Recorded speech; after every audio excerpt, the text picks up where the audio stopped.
Right, good evening and welcome to tonight's City of Burnside Council meeting of November the 19th, 2024. Please stand if you are able and remain silent during acknowledgements. We acknowledge the land we meet on today is the traditional land of the Kaurna people and that we respect their spiritual relationship with their country. We also acknowledge the Kaurna people as the original custodians of the Adelaide region and that their cultural and heritage beliefs are still important to the Kaurna people today, and we welcome other First Nations people to our meeting. On behalf of the City of Burnside, I gratefully acknowledge and pay respect to all those who have sacrificed their lives for this country and its people. We particularly think, as we have moved just only a week from since Remembrance Day. We also consider in our thoughts all those who today are being affected by war around the globe, and especially those in Ukraine and the Middle East. We seek guidance in our debate as we make decisions that will impact on the lives of all who reside, study, work in or visit the City of Burnside. Grant us wisdom as we serve our community. Please be seated. Just some final reminders to not use your mobile phones. Wait until you make sure that they're turned off or on silent. Wait until I call you to speak according to the cue on my screen, and make sure that when you speak directly into your microphone and turn it off when you finish speaking. Show respect for the speaker without disturbing the person's debate, and when I read out the reports, please listen carefully and press your button if you wish to withdraw the item for debate. Otherwise, as is usual practice, I will seek a mover and then a seconder before calling for a vote. We have a number of motions on notice tonight and one confidential item to debate later. Now to the agenda, and we have two apologies, one from Councillor Cornish and the other from Councillor Zing. Declaration of interest, reminders, give it to you the reminder now and ask you to state if you have an interest to declare when we get to each of the items. Confirmation of minutes, I seek someone to move the minutes, please. Councillor Turnbull, you're moving, seconded by Councillor Davey. All those in favour? Against? Carried. We have no adjourned business, no public question time questions or presentations, deputations or petitions. So now I'll go through the reports and ask you to either withdraw them one at a time or I seek a mover or seconder. And 11.1, annual report. I have no one on the screen. Does anyone wish to withdraw it or move it? Councillor Dawes, you're moving it? I'll move it, thank you. And Councillor Hubel, seconding. All those in favour?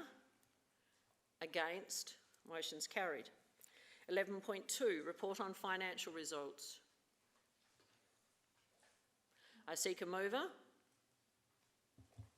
Councillor Hallett, seconded Councillor Turnbull.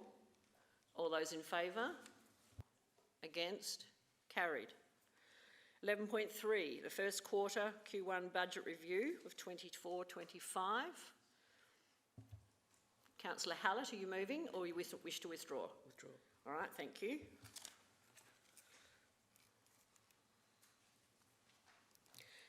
(11.4) Finance end of, just turn your microphone off now, Councillor Hallett, thank you. 11.4 Finance end of the month report, October 24. I seek a mover. Councillor Hallett, are you moving? Yes. Seconded by Councillor Hubel. All those in favour? Against? Carried. Councillor Hallett, could you turn the mic off? Thanks. Next one is the Audit and Risk Committee minutes. Councillor Davey, are you withdrawing it? You're moving. Moving it. Seconded by Councillor Hubel. All those in favour? Against? Carried. Audit and Risk Independent Member appointment. Councillor Davey? I'm moving. You're moving it. Seconded by Councillor Hallett. All those in favour? Against? Carried. Just want to make a second comment just to thank Alan for the work that he's done over the years and to congratulate those two, Emma, who's being reappointed as the chair, and Annette Martin for her as a new member of that committee. Community Grants Review. Councillor Turnbull, I'll pull it, please. You're withdrawing it? Aged Care Services Business Case 11.8, Councillor Turnbull. Oh, sorry. Councillor Jones. Oh, I was going to pull it, please. You wishing to withdraw it? Yep. 11.9, Community Consultation Dog on Leash Control Kensington Park Preschool. Councillor Hallett, are you moving it? Yes. Seconded by Councillor Hubel. All those in favour? Against? Motion's carried. Eastern Region Alliance Irrawater Charter Review, Councillor Harvey. You withdrawing it for debate or are you moving it? All right, Councillor Jones. I'll withdraw it then. CEO Review, 11.11, CEO Review Committee Minutes. Councillor Hallett. Moving. Seconded by Councillor Dawes. Excuse me, I just have a question. With that, Could you ask? on page 404, No, you have to withdraw it. You do need to withdraw it if you wish to ask a question about it. okay, I'll withdraw it. All right, so you're withdrawing it for debate. That's 11.11. Councillor Harvey. 11.12, Environment and Place Policy Review. Councillor Henschke, are you moving it or withdrawing? Withdraw, please. Withdrawing it. Mayor Monceau Activity Report, 11.13. Seeker mover, Councillor Hallett, you moving it? Yes. Seconded by Councillor Wilkins. Yes. All those in favour? Against? Carried. 11.14, Acting Chief Executive's Report. Councillor Davey, you withdrawing it? Thank you. All right, so now we move back to 11.3, page 298, First Quarter Budget Review, Councillor Hallett.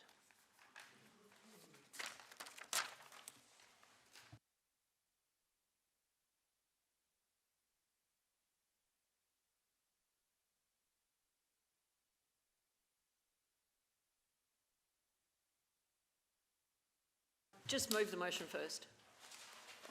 I'd like to move, well actually I just want to ask a question. In order to ask the question, you just need to first of all move the recommendation, as assuming you're doing it as it's set out there, and then you can ask a question. I don't know whether I want to do that yet. I want to listen to the debate. Well, it has been withdrawn by you to debate it, so I thought if you wanted to ask a question, you had to say. you have to withdraw it for debate, which is what Yeah. you've done. Yeah, And then you can ask a question, but you have to move the recommendation first, okay. or come up with an alternative. All right, I move the recommendation as is. And then you can ask, now you can ask your question. Um, No, we need a seconder first. I need a seconder. Councillor Jennings, you're seconding. All right, now you can ask your question. I'm assuming you're going to reserve your right to speak. Okay.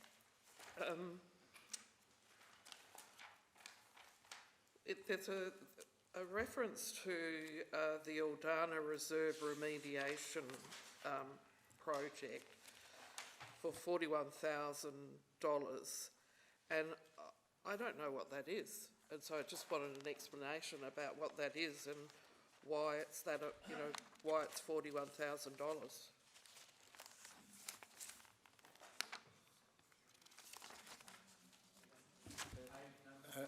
Through I'm Madam looking Mayor, for I'll it. refer that Page to 299. Mr. Or Camp. 306, it's also on page 306, and under materials, contracts and other expenses, and in the, yep, Through Madam Mayor, that was the ministerial grant to, in response to the tree damage that happened up in Aldana North Reserve. $9,000 was spent initially, the rest was carried forward into this financial year, so it's fully grant funded. okay, so it's not really an expenditure of that?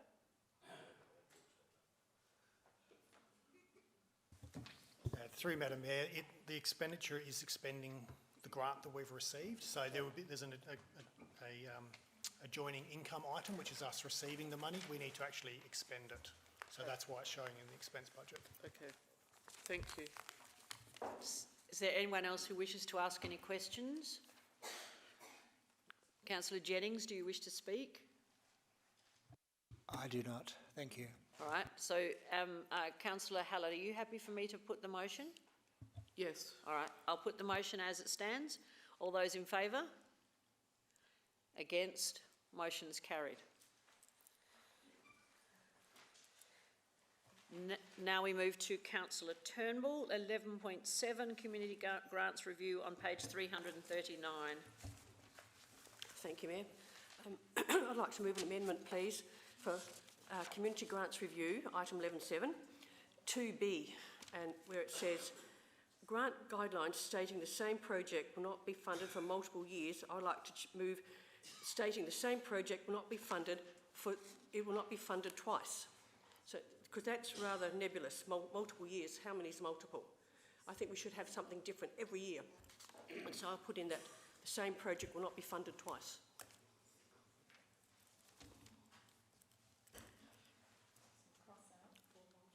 Otherwise, you are making fully the recommendation as it stands.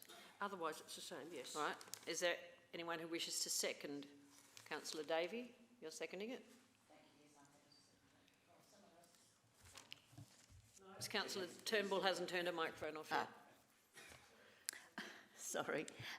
Yes, I'm happy to second that. I think that's entirely reasonable. I think the review's great, so I think that's a very good contingency. Councillor Hallett? Just for clarification, in regard to grant guidelines stating the same project will not be funded twice, does that mean ever? Or does it mean twice, or as in consecutive years? Personally, I'm not opposed to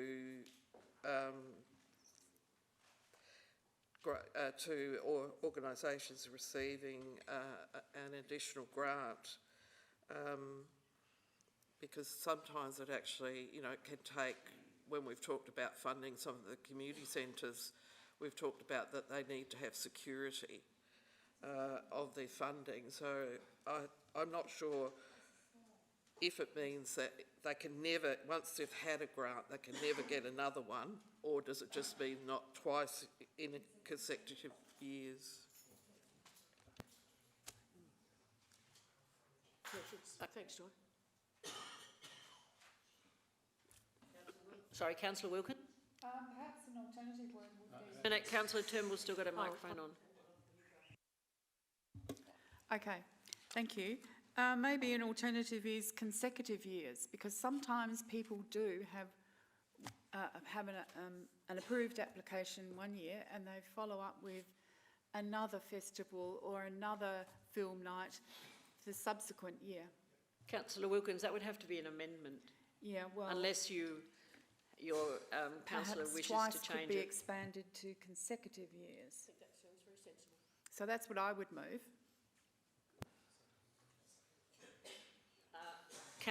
I have to check with Councillor Davey because you were the seconder, Councillor Davey. Are you happy to change the word from twice to consecutive? Yes, mover is happy. All right. All right, now Councillor Hubel. Thank you, Your Worship. I wasn't going to chime in. I do like the change of wording. I think I think consecutives, trying to guess through to the motivation of this. I think consecutive suits it a little bit better. But my hunch would actually be to leave the matter of funding the same project multiple times. My instinct would be to leave that, at the pleasure of the Grants Committee to judge each year on its merits. So, look, I wasn't going to, withdraw or even talk about this, but since it's on the table, I would be very happy if B went completely, and the grant the grant committee would just judge things on their merit, given, you know, they'd have knowledge of previous grants, but, you know, is what it is. Councillor Turnbull, you have a question? No, I'd like to speak to it though. Well, you should have done that earlier. You can speak when you sum up at the end. Now, Councillor Henschke, correct? Thank you, Mayor. Yes, look, I totally agree with Councillor Hubel, because grants can be given to for projects that are in development phase or execution phase, and depending on what happens in that particular financial year for that project, there are nuances to projects which the Grants Committee, as Councillor Hubel has said, would be informed about. So I don't agree with making changes like this, because it has ramifications and cuts out projects. Councillor Davey, you wishing to speak now? A question. Thanks. Aren't we actually moving in this recommendation that we review the whole lot of community grants, and that we abolish which means we abolish the committee, essentially? That was my reading of it. And that this be funded through the administration in a whole range of different ways. That's how I read it. And so therefore the grants committee would no longer be in existence. Should we have some clarification, please? Did you want to comment? Through the Madam Mayor, thank you for the question. Yes, you're absolutely right. Councillor Davey, included in these recommendations is one that council administration assesses all grant applications against predetermined criteria, which will obviously be agreed by the council members.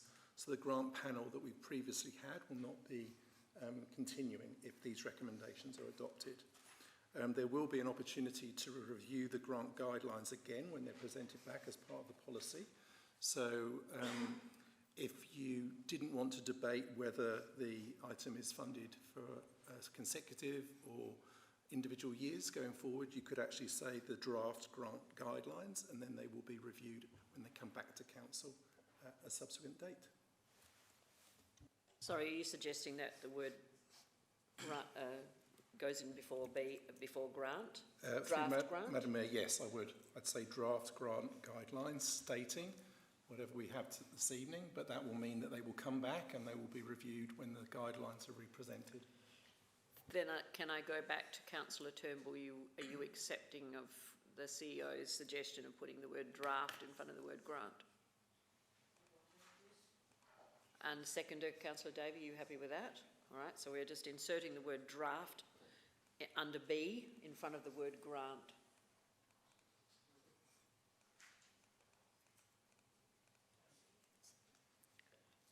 Just allowing enough time. Okay, that's fine. All right, the next person to speak is Councillor Jones. I would like to move that Councillor Turnbull be allowed to speak twice, because I'd be interested to hear what she has to say. The alternative is you can grant her some extra time in her summing up at the end. No, I'd like to hear her now, before the summing. All right, well then I need to... you're seconding that? All those in favour? All right, then Councillor Turnbull, you can speak. I just had a question before. Sorry, what do you want? Do you want Councillor Davey to ask a question first, or Councillor Turnbull? You've just moved a motion to say Councillor Turnbull should speak, so that's what I have to follow. Okay, I'll go. Right. Having been on this panel for this committee, I'd like to point out that I was never told that there should not be continuous financial support for recurring projects. It would have saved a lot of time if we'd been told that, as many were recurring initiatives. How many trips can we fund for the Probus clubs? I'm pretty sure that other panellists over the last 3 years were not aware of this either, as nothing was said. Maybe it was in the fine print and we didn't see it. The statistics say it all. 10 out of 79 have received funding multiple times. 7 received funding for the same initiative over consecutive years. Even without defining multiple and consecutive, it says it all.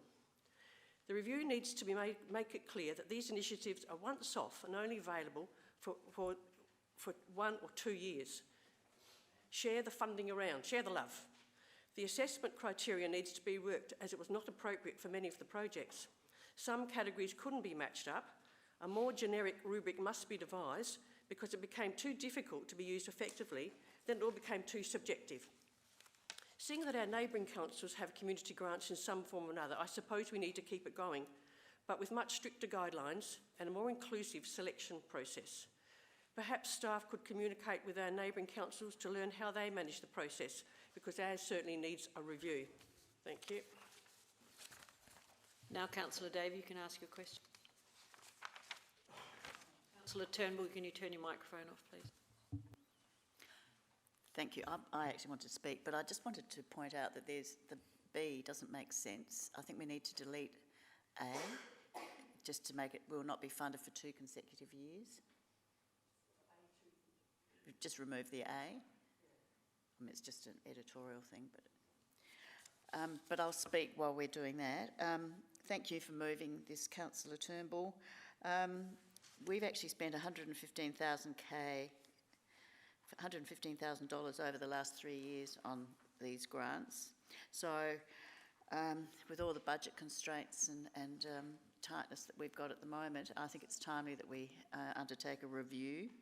I'm not actually sure that we can afford grants, but I'll certainly look with interest at what the staff bring back to us to recommend in terms of what's possible and what is going on in other council areas and how we can support our community with either money or in kind. So I look forward to receiving that and then making our decisions accordingly. Thank you. Is there anyone else who wishes to speak? Councillor Jennings. Thank you, Madam Mayor. If I put my community not-for-profit cap on, I spend my weekends going through papers and seeing what grants are available. If there's a grant that I think we could, the club could use or the organisation could use, just jump online and find a template and work with it and get someone to look over it, and you just submit it.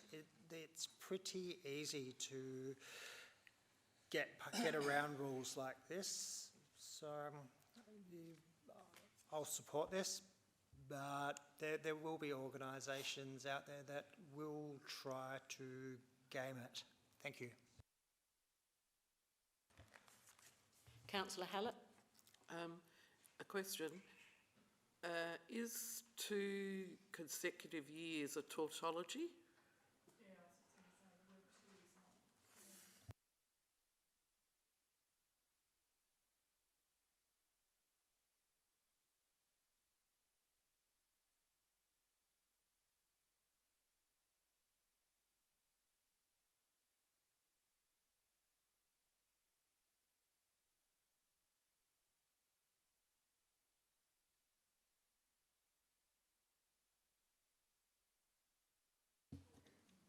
Through Madam Mayor, happy for the 2 to be taken out, so will not be funded for consecutive years, so 1 year after another. That's right. Yep. Thank you. Is there anyone else who wishes to speak? Councillor Dawes. Yes, first of all, I just want to thank the administration for being involved with this process. I think I've been on 2 of the last 3 panels, but I was interested in paragraph 14 on page 341, where we didn't strictly adhere, that the process wasn't consistently followed.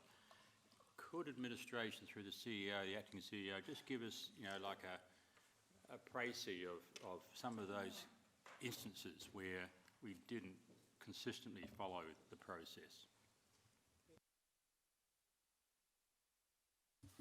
Through Madam Mayor, I'll hand over to Group Manager Belinda Bortelli, please. Thank you. Thank you for your question. Yes, I could give you some examples. What the administration did as part of this review was go back over 3 years of documentation from the panel, and what we saw was a number of instances where the assessment criteria, which is provided in a table at point 15, was not followed with every single assessment. So sometimes panel members may have not used that criteria to come to a decision. In other times, it was a discussion without the criteria being assessed by each panel member. So there was just some gaps in the documentation.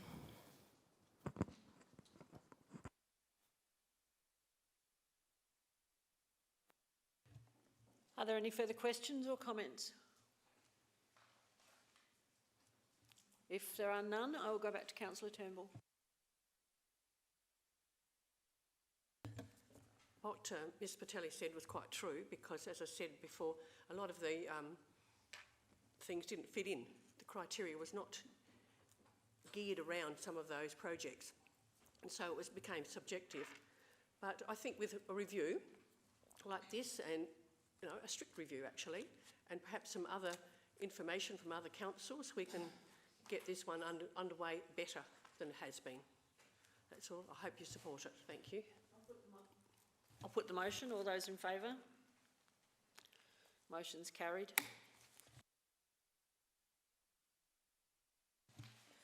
Now move to Aged Care Services, Councillor Jones, 11.8, page 351. Thank you, Mayor. I'd like to change the motion, please. If you could delete 2, please.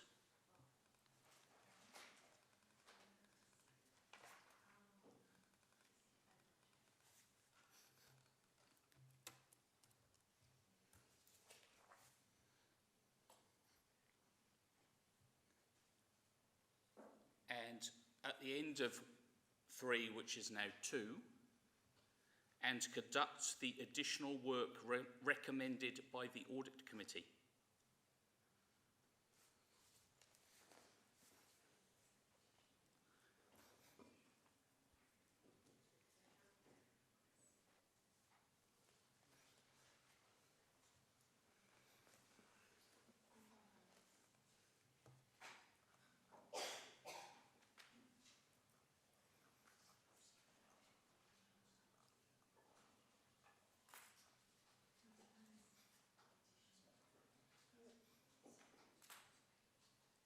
If we have these in advance, it actually saves us all of this time waiting.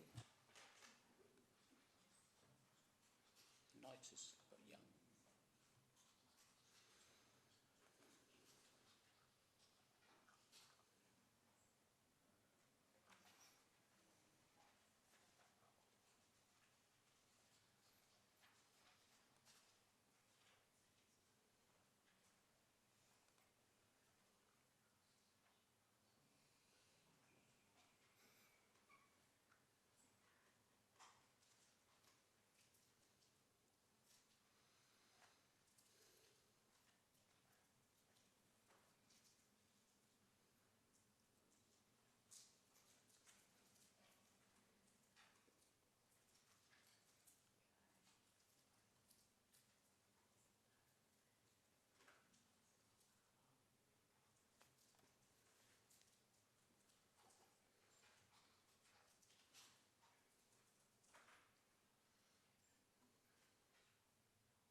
Right, Councillor Jones, you're going to speak to it now? Yep. Council, this report came before the Audit Committee, who had a lot to say about it. They felt it needed a lot of work. And of probable great interest to you is that the chair of the Audit Committee is the subject matter expert in that she's the CEO of an aged care business. So really, I think we should listen to what she has to say. And she did declare a conflict of interest, but she had a lot of valuable input to this report, and it seems to me that there's no point having an audit committee if you then ignore what they have to say. So what I'm suggesting is we don't just go down this path, we actually conduct the additional work that the audit committee recommends. Because when I was at that audit committee, it was pretty clear the report was not very good. So look, I hope you support the motion, and let's actually listen to the experts that we engage to assist us in our deliberations. Councillor Davey, you seconding? Yes, I'm Do you wish happy to second speak that. now? I'll hold my right to speak at the moment, thank you. Councillor Hallett? Ask a question, please. What did the Audit and Risk Committee recommend? Would you like to do that, to Acting CEO? Otherwise people will vote. Thank you. Through Madam Mayor, I wasn't at the said audit committee myself, but the report on page 361 provides a table with the three main issues that were raised on the night and the administration's response to those issues.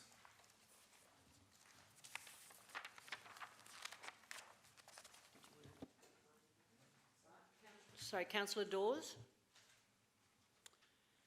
Yes, a question for me, please. Now, the former number 2 in the motion referred to, I'm just going to try to find it, what page is it on? Let me just get it again. Yeah, it talks about due to the additional cost burden on ratepayers. Can administration explain to us what is the meaning of those words? Why is it an additional burden on us if we don't expand these areas, which is what I think Councillor Jones means when he says conducts additional work as recommended by the Audit and Risk. I'm guessing those two are related. He's removed, well, anyway, I don't know the answer, so I'll put the question to you first. Through Madam Mayor, they are quite different issues, I believe. So, first of all, in terms of clarification, from the community consultation that was undertaken, each of every basically household in the city was surveyed and were asked to provide input on a price point on which they might be interested in engaging the CHIS services effectively. And from all of that information, some analysis was done. And I think one of the criticisms of that consultation was rather than determining our cost and going out and saying to our residents, are you happy to pay for this? It was done the other way round. So there was a perception that people might not have volunteered the full amount that they were prepared to pay. If you're offered a low price or given an option of a low price, you're going to choose that. You're not going to go for the market price. So essentially that was a criticism of the consultation process. From the work that we undertook, we identified at the price points the maximum demand for those services from the community as they were telling us. And we determined that collectively, if we were to offer those services to those people, we would be losing $1.5 million per year. And that equates to a 3% rate increase. So if council decided that yes, it does want to expand those services, we would be looking at incurring another $1.5 million loss, and the ratepayers would be encumbered by 3%. So that's really the clarification. I think the second part of your question was related to what? The additional work, yes, okay. So the problem that the chair of the Audit and Risk Committee raised was, I think, with the consultation and the fact that we were asking the wrong questions, and therefore, and another thing was that we should be expanding these services to not just people over 65, but for everyone, basically. So had we done that, we would have had a different answer to what we're recommending in the report today. Now, to do that properly, you're going to have to go out and redo the consultation, okay? Re-engage someone, presumably not the previous company if they weren't happy with that, but someone to actually do the financial modelling. So potentially you're going to be looking at another $40,000 to $50,000, potentially coming up with exactly the same result, but that's obviously subject to the process being complete. So that's the additional work that would be required if council decides to go ahead with this particular motion. Councillor Davey, do you have a question or do you wish to speak? Thank you. I have a question. In amongst all of this, I think this is a movable feast. There have been some changes made federally in some legislation introduced this week. Does anyone know what the effect of that will be on this whole business case and the whole issue? Sorry if I'm putting anyone on the spot, but I'm just aware that there was a whole lot of discussion in Parliament today or this week. Thank you. Through Madam Mayor, I'm not aware of those discussions. To my knowledge, we've just been given the information that the go live to the home support programme will be not earlier than the 1st of July 2027. This was a point that we took up with Mark Butler when he visited the shed, also with Claire Clutterham, to say that we really do, as a provider, we need some certainty of what funding is going to be available going forward. So at the moment, we're chasing information. I don't think anything's come through in terms of new legislation, or our LGA network certainly hasn't flagged that there's anything in there for us at the moment. Is there anyone else who wishes to speak or ask a question? Councillor Dord? Yes, I'm just going, I noticed that there was a table in the papers, I'm just trying to find it, which had Chair of Audit Committees, 361, is it? Let me just scroll down. Administration. Right, 361, where it is it? A minute, scrolling down. I know you've been timing me over there, but every time it talks about the chair's suggestions, right? So, you know, when I hear $1.5 million extra cost, and I think, oh, gee, we don't want to do that. But also, I hear what Councillor Jones is saying. This is a long question about we're not listening. But I don't know if we're not listening to the chair or the committee as a whole. Is the way forward to bring the chair of the Audit and Risk to the council to kind of engage with us? Because I don't want to make a decision tonight on Councillor Jones' motion without knowing that. Is that a possibility? I'm referring it to the CEO. Through Madam Mayor, yes, if council wishes to explore that avenue. The chair of the Audit and Risk Committee is due to provide an annual summary of the Audit and Risk Committee's activities. That's usually in the December meeting. So she will be coming along to talk about the activities. There's no reason why we couldn't have a conversation with her at that time. If you wanted her to expand on her experience, yep, no problem at all. But what would the implications for this motion be, if that's the case?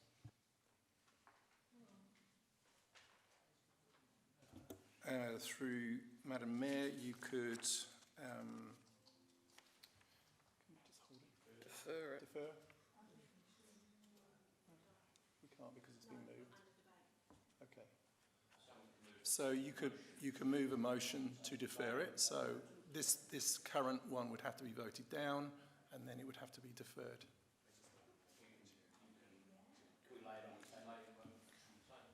One second.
Okay, through Madam Mayor. Firstly, a correction to what I said earlier. Apparently, the chair of the Audit Committee has already given her update to Council.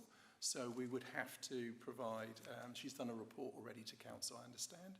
So we'd have to arrange for her to come out and give a presentation to us, which wouldn't be an issue. We've just got to tee up the dates. So where we are right now, to give us flexibility of being able to arrange that, the best thing would be to vote this down, and then the administration will bring this report back at the council meeting where Emma can come along and have that discussion with us. There's no pressure on the time we're able to do that. I just can't commit at this point to that happening in the December meeting, and that's what we'd need to know if we were going to adjourn the item. We need to say when it's going to come back. All right? Councillor Haddett, you got a question? And a comment. Okay. Well, first off, I'm really surprised that the Audit and Risk Committee would make these recommendations when they've recommended in the past for us to significantly increase our rates and cautioned us about cutting expenditure, and yet then they're suggesting that we expand services and it's going to cost us mega dollars to do that. And we're not understanding, that's what it looks like to me. And my question is, when the chair comes to explain it, could she also explain why this would be a good idea and what is it actually going to cost? Councillor Davey? Can I speak to? I thought you already had. No, I've asked a couple of questions. No, only a question. Okay. Thank you. Is that right? So you can speak, yes. Councillor. Thank you. I believe we will be maintaining our current services to our community for the next 2 years. But this whole subject and all of the benefits and the whole program is, I believe, as I said before, still under consideration by the federal government. They're moving and amending their legislation. I know there were amendments, I heard on the press, amendments to cleaning and care arrangements and the time limits and allowances for that for care at home. So there's a whole lot of work happening federally. So I'm happy to, this is just asking for a report. We're continuing to provide services. We note the roadmap. We need to have the ARC chair's views on this and provided to us. And we receive relevant updates regarding the aged care reforms. So that's the whole process that's happening at the moment, which is a movable feast. So I don't see that this has got significant influences that we can't change. It's just noting all the work and the considerable work that the staff have done, and continuing the process while we wait the outcomes of the whole federal deliberations and decisions in federal parliament. Councillor Davey, while I agree with most of what you've said, what you have neglected to state is the addition that Councillor Jones added, and that was, and conducts the suggestions recommended by the Audit Committee. And you've heard our acting CEO say that's going to cost us $40,000. So if you pass this motion, you're committing $40,000 to that investigation. So you just need to be a bit wary of that. Councillor Wilkins. Thank you, Your Worship. I won't support this. One of my residents was surveyed, and she was not going to pay the higher cost that was put to her. She said she could continue with her usual person who helps her at a lower cost, and she pays her. So I think we're wise to wait out the deliberations, because it will be an election, obviously an election matter as well, before anything is resolved, I reckon. And I don't agree with going out to spending another $50,000 to survey residents again, when so many of them have told me, no, it's too expensive, I'll stick with what I've got and pay what I do, and until we can come up with a service that somebody else is paying for, not us.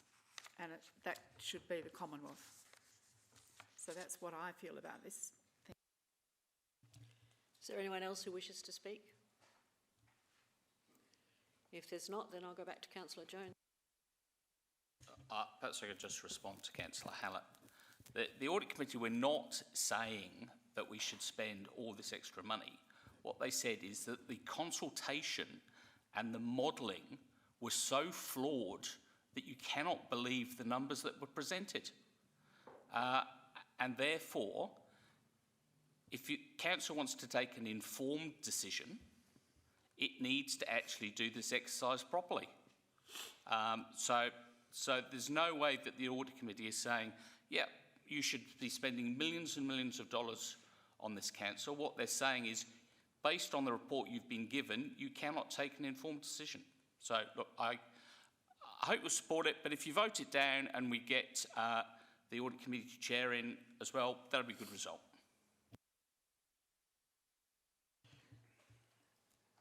I'll put the motion. All those in favour? Those against? Motion is lost.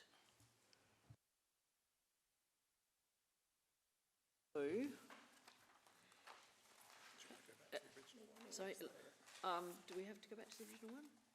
Sorry, do we have to go back to the original motion? Okay, if somebody wants to move the original motion. Councillor Hallett. I'll move it. You happy to move the original motion? Do we have a seconder for that original motion? If we don't have a seconder, it lapses, doesn't it? Yeah. If we don't have a seconder, then the motion lapses. We don't have a seconder, so looks like the motion. So, Councillor Henschke, were you seconding the motion as it stands? Right. So we do have a motion that's active now. So, who would like to speak? First of all, Councillor Hallett, do you want to explain why you wish to support it? And then Councillor Henschke, I'm assuming you're seconding, so you may wish to speak or withdraw or withhold your opportunity. Thank you. I will speak.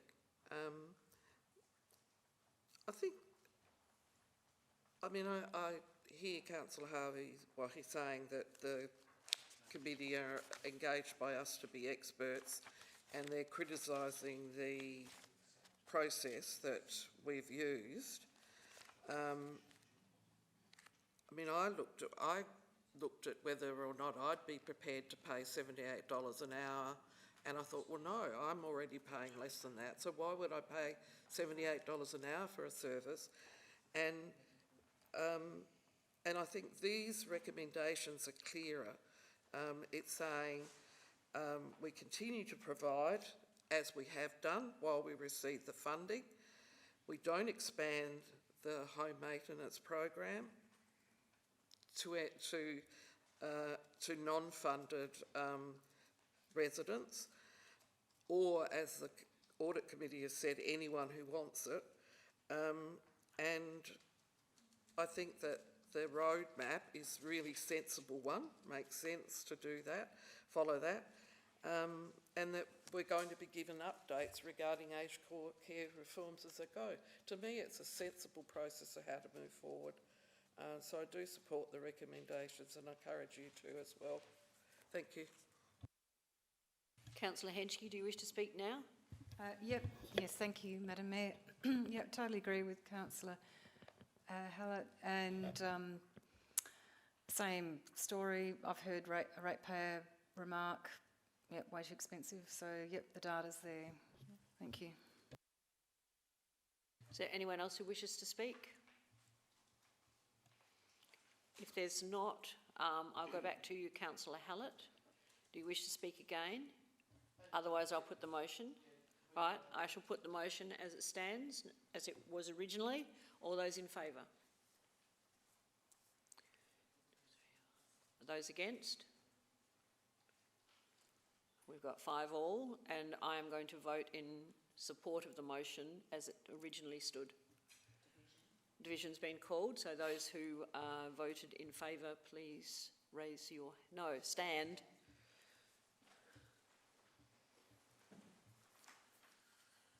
Councillor Turnbull, Councillor Dawes, Councillor Wilkins, Councillor Henschke, Councillor Hallett and Mayor Monceau. Those against, Councillor Jennings, Councillor Jones, Councillor Hubel, Councillor Davey and Councillor Harvey. The motion is carried.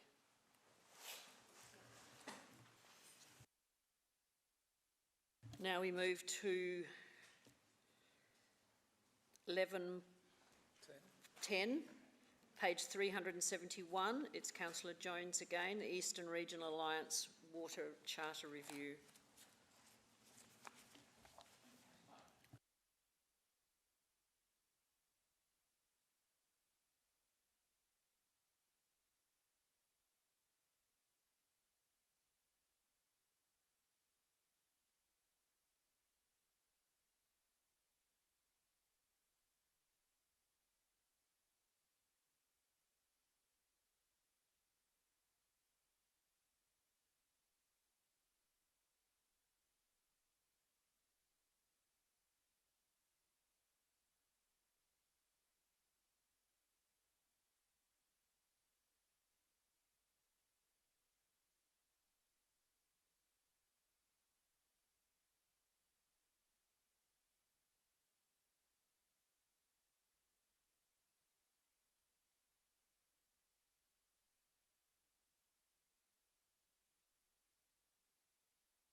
Is that what you want now? What's on there now, Councillor Jones?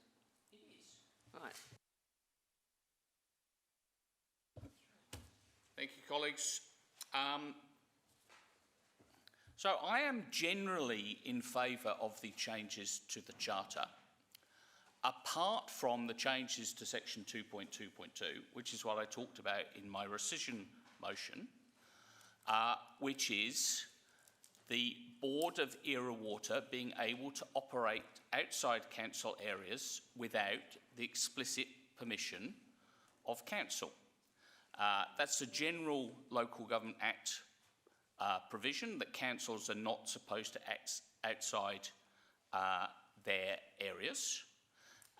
The board have suggested they want to be able to do this without going back for council's approval, and I think that is just fundamentally wrong.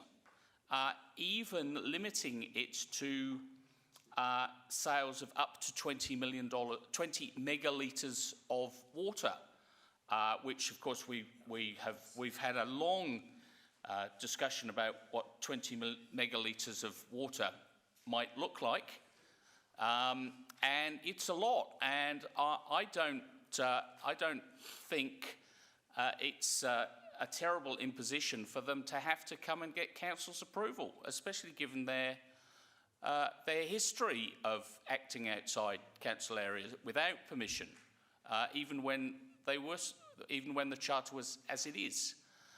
Look, I had to laugh at the officers' report when they said we might hold up sales.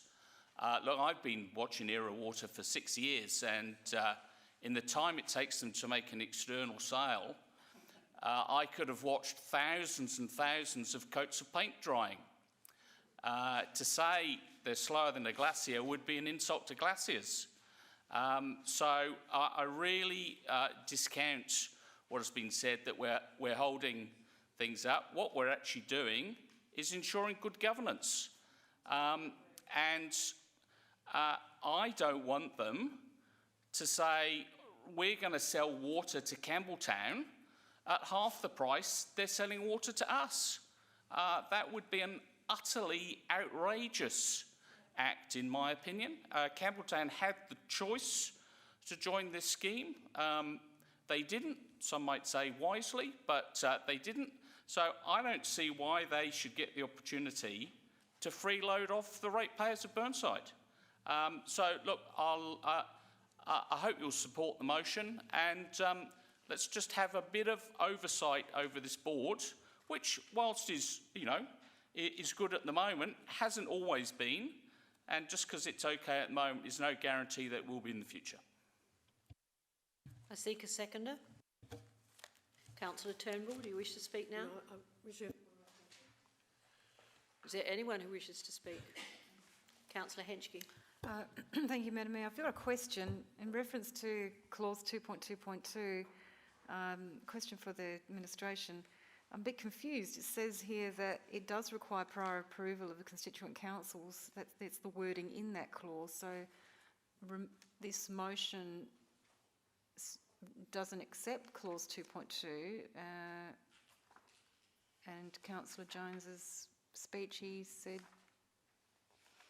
that they can do anything they like, but this clause does in fact require our approval. I'm a bit confused. Can I have some clarification?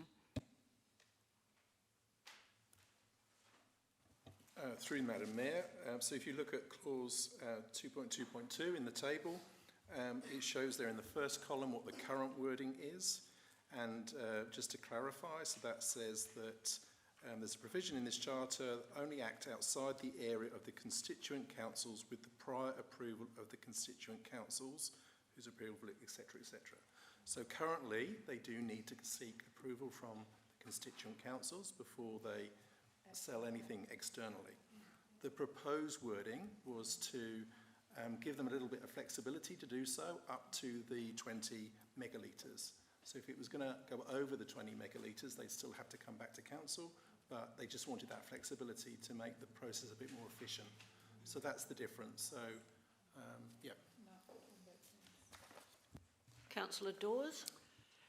Yes, I do understand what Councillor Jones is saying. You know, I've had similar concerns. I do believe we've got a very good chairperson now. I think we all understand that. I just want to bring to our attention, I'm not going to say I'm going to vote against Councillor Jones' motion, but I'm not too sure if all councillors attended this, this session with an independent consultant who was talking about the future sustainability, hard word to say, of Era Water. And excuse me, just yes, I know. I'm gonna, warning, confidentiality. Yes, I do. So I won't go into the details of what that was, but via my calculations of what he thought for Era Water to be sustainable, we need, would you believe, to sell at least 20 megalitres more of water per year for the next 3 years. We need to do that. All right, so I do understand where Councillor Jones is coming from. I'm probably going to support it, but let's not forget at the same time what that independent consultant advised us. Okay? I don't know whether the CEO wishes to respond to that. Yes, through Madam Mayor, you're absolutely correct, Councillor Dawes, but those figures were cumulatively, so they built year on year. Yeah. On year. Yep, that's it. Yep. Thank you. Just need to make sure it was clear for everybody else, Councillor. Right, Councillor Hallett. Following on from Councillor Dawes' comment, I also remember quite clearly that the independent consultant did impress upon us how important increasing the sales were. And my question to the administration is, or to Councillor Jones,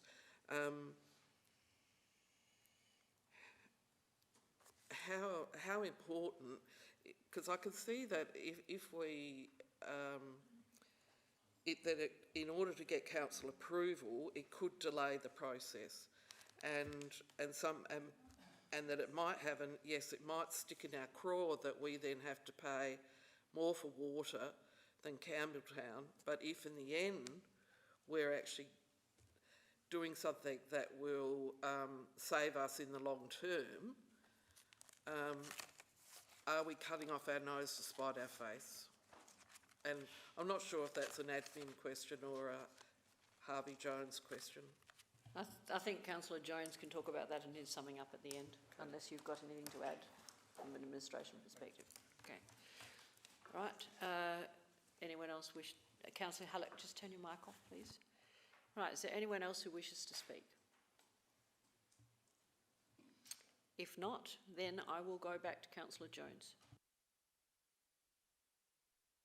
Thank you, Matt. Look, just to respond to a couple of points. 20 million litres is a lot of water.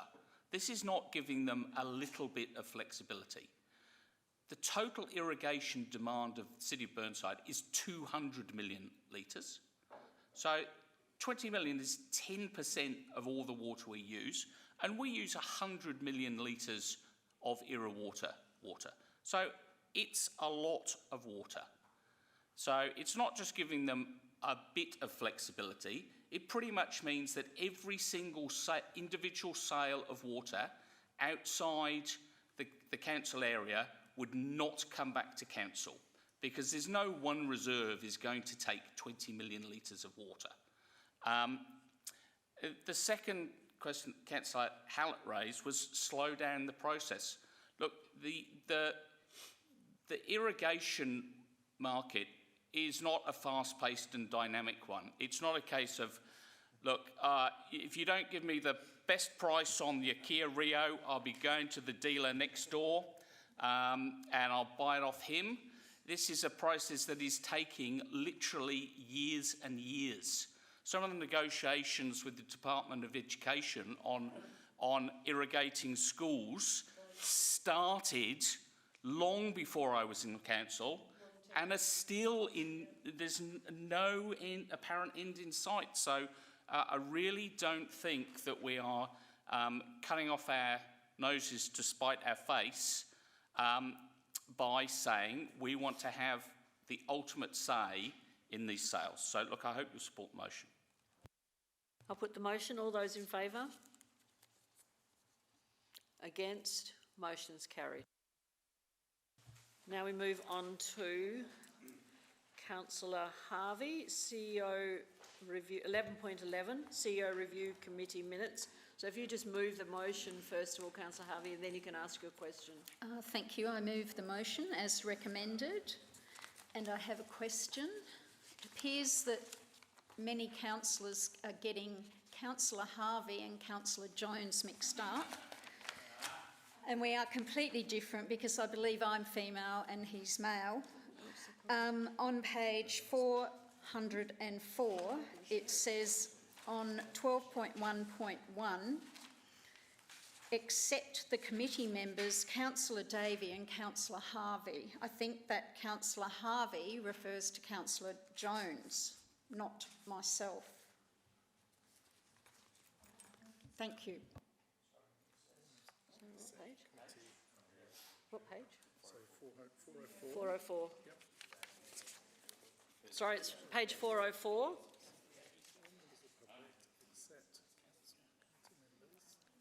Yes, that should be Councillor Jones. Yep. Thank you for pointing out the error.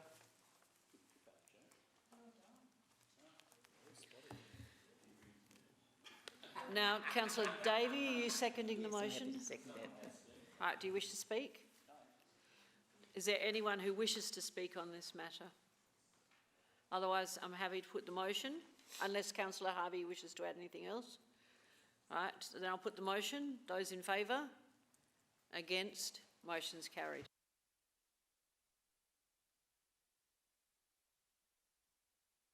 Okay, the next one is 11.12. That's Councillor Henschke, Environment and Place Policy Review, page 411. Thank you, Mayor. I move for the officer's recommendation. One minor question to these policies.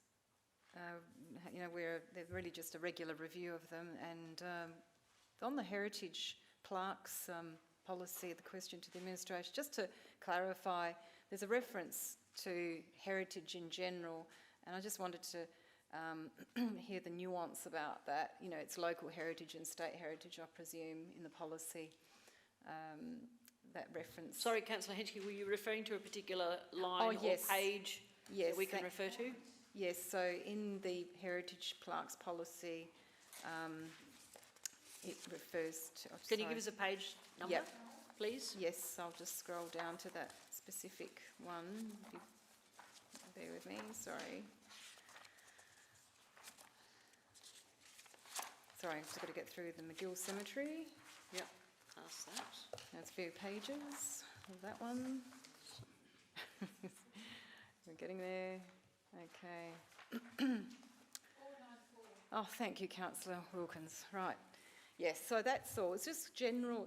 The policy refers to heritage in a general way. Just want to clarify that it's referring to local heritage and state heritage places in the city of Burnside. Thank you. Do you wish to have that inserted or added somewhere in the policy? If the intention is there, then it's fine. Or is that clear to the Is it clear? That just wanted council administration that it applies to both? The definition of heritage. I'm getting nods from Yep. staff, and okay with you, the acting CEO? All right. Yeah, it's very good. Thank you very much. Yep. So I'll move with the officer's recommendation. Thank you. Right. Is there a seconder, please? Councillor Hallett, you're happy to second that? Yes. Is there anyone who wishes to speak? Councillor Turnbull? No, sorry, Councillor Hallett is first. Shall I turn it off? I've lost you, Councillor. I can come back to you. I'll go to Councillor Turnbull, then I'll go to Councillor Hallett, and then Councillor Jones. I've got two names on my screen at the moment. Councillor Turnbull, you're first. Oh, thank you, Mayor. I'm not being flippant, but I just have a question when I read all this through. Who does the flag flying? Who puts it up and who pulls it down every day? Is that a ranger or who does it? Because it has to be done with ceremony, I noticed. Through Madam Mayor, I'll pass over to Mr Kent. Through Madam Mayor, because the flags are lit in the evening, they don't come up and down every day. So because they're lit, they can stay at full mast. On occasions when we are instructed by the department to lower the flag, we have dedicated members of the property team that come in and assist us with that. Oh, thank you.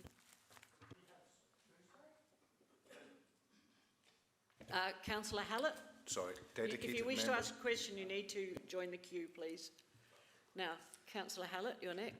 I only wanted to second it, not Okay, yeah. but I wish don't to have any speak. questions. Okay, that's fine. So you're seconding. Thank you very much. Is there anyone now? Councillor Jones, Councillor Jennings, you have a question? I do. Who is Burnside's flag marshal? Thank you. Through Madam Mayor, we don't have a marshal as such. We have dedicated members of our property team that come in and raise and lower the flag when required to do so. And that's usually as a result of a direction from the state or federal government. Councillor Jones. Thank you, Mayor. Colleagues, as you may have gathered, I am not from these parts, but I've now lived in South Australia for many years, and I'm a proud South Australian.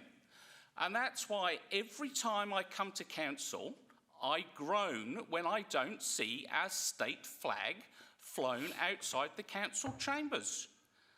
It's the South Australian flag, it's the flag for all South Australians, and it's the flag that should be flying on the eastern flagpole.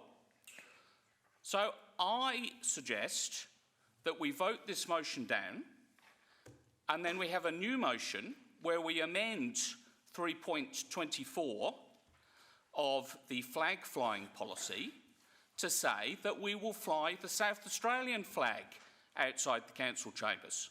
So it's a pretty simple change, and that's about all there is to say, but I hope you'll support me. Which requires the removal of which flag, Councillor Jones? It requires the removal of the Aboriginal flag.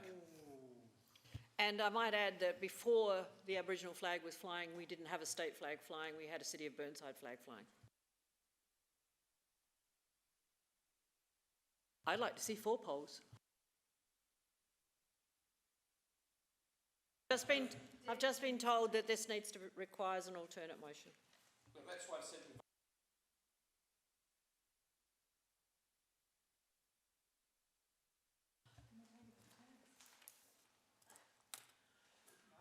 Is there anyone else who wishes to speak?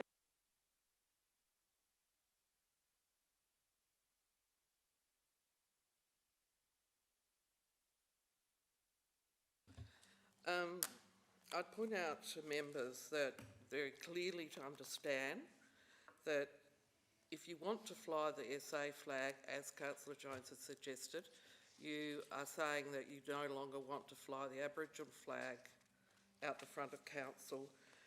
And I'd read to you the Racial Discrimination Act 1975, which makes it unlawful to do an act reasonably likely to offend, insult, humiliate or intimidate another person or group, if that act is done because of race, colour or national or ethnic origin of the person or group.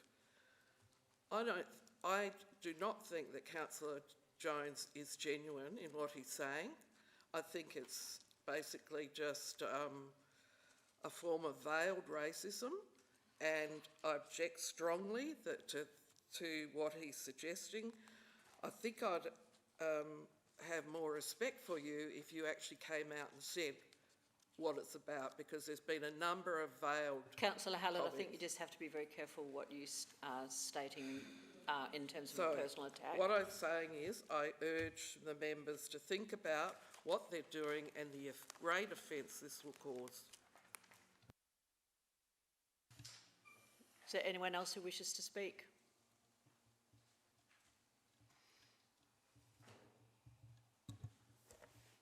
Councillor Wilk?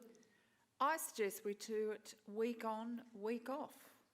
If we want to fly 2 flags in the place of 1 flag, we could take turns.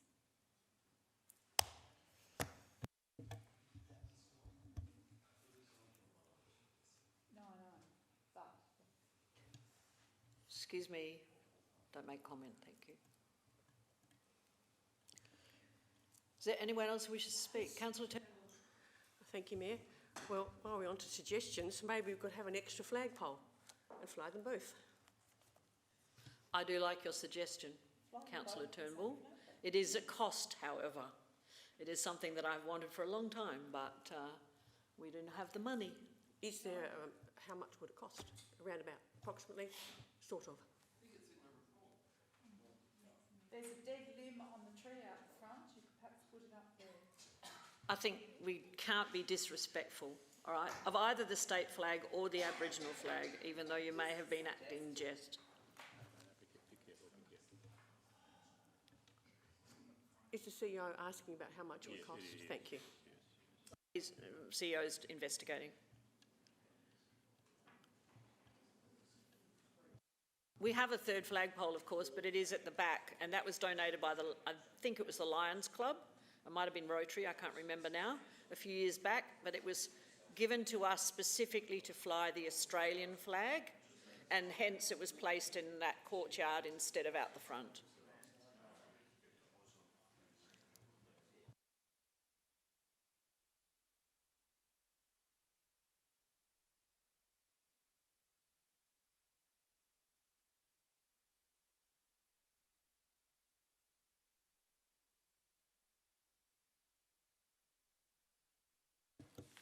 Okay, through the Madam Mayor, we would require 2 extra flagpoles because you need to maintain the balance, and that the Australian flag needs to take priority, and each flagpole would be in the region of $20,000, so $40,000 in total to accommodate that.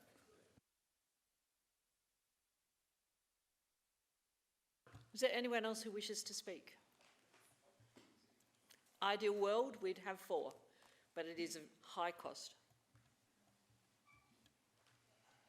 Does anyone else wish to speak? If not, we need to go back to the original mover of the motion, who was Councillor Hench. Thank you, Madam Mayor. Yes, so these policies tonight are the regular, as I said, the regular 4-yearly reviews of them, and the flag flying policy does give us more options to put more flagpoles up, And we've heard it's 40,000, perhaps there might be a state government grant for that. And yes, Councillor Jones, yep, there are other ratepayers asking for the state flag.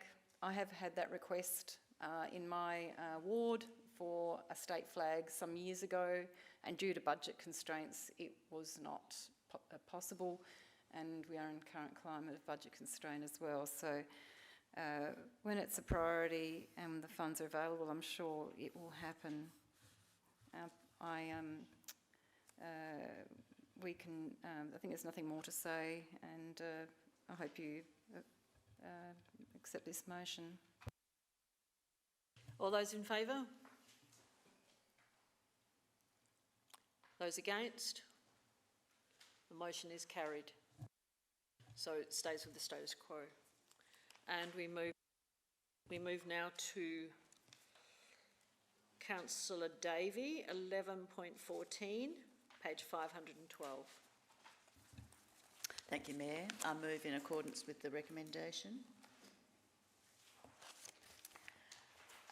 And I just have some questions.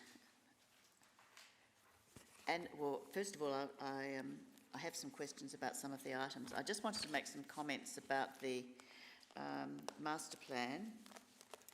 We're being asked to endorse the revised City Master Plan Action Plan, which is on page 533. So this is covering the period 2022 to 2041. So it covers us for a very long time. And it's quite comprehensive. But I have some concerns about how we are, and I'm not clear about how we're developing the open space layer and incorporating our environmental programs in terms of tree maintenance and tree planting and open space environmental improvements. And the other issue that I've got a concern about... Sorry, Councillor Davey, you've got a lot of questions there, so... Okay, if you put multiple in, they're going to be harder to answer, so do you want us to tackle that question first? Thank you. Yes, I'm happy to do that. Through Madam Mayor, I'll hand over to Mr. Kent, please. Thank you, Martin. The acting CEO provided an email to all council members this afternoon that I think responded to most of those questions in detail. Pleased to advise that the majority of your initiatives that you're looking to continue are actually included elsewhere, and the email went into quite a bit of detail in explaining how to do that. With respect to the open space layer, I believe council members have now had 2 workshops, and there's been significant consultation that's been undertaken on that so far. The next one was scheduled to occur, was scheduled to proceed last week prior to it being cancelled. We're now going to provide that information through information document tomorrow, and also invite you to give us a bit of a survey back as part of that process.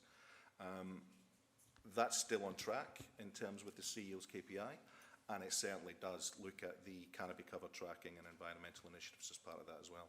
In addition to that, we also have the environmental sustainability strategy and the urban tree policy and the urban tree strategy, urban forest strategy, and that's currently subject to an internal audit, which will be presented to the audit committee with some recommendations that see how they're performing against the strategy and council's policies.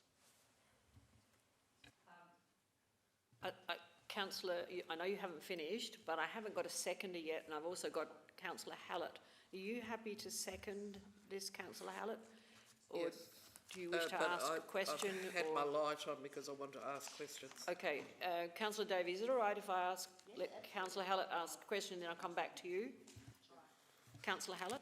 On page 517, at point 28, it says the consultation survey results were presented at a council member information session on the 9th of July, and a subsequent information session was conducted on the 12th of November. Is that the one that was cancelled? Because I don't remember that. Through Madam Mayor, yes, that's correct.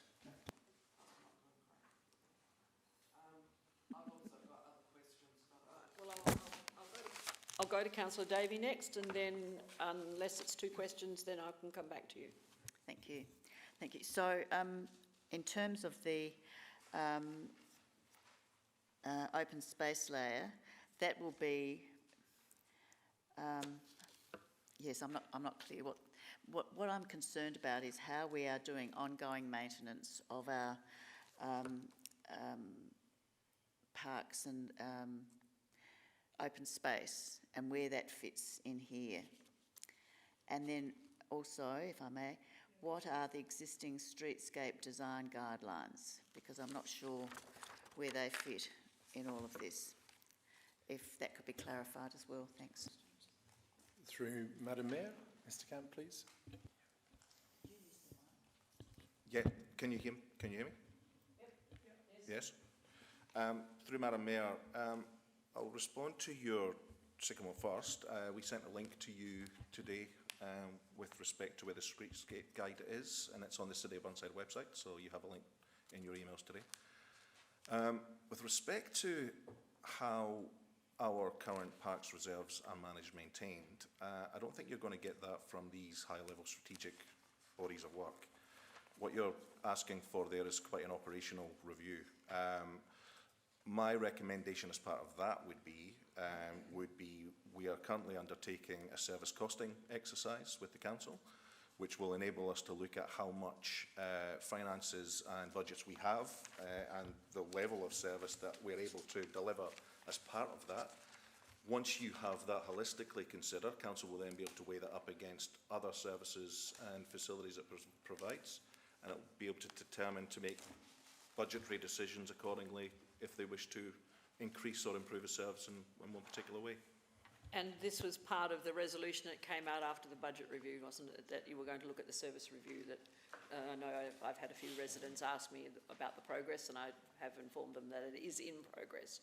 All right, so councillor Hallett, you're next. Thank you.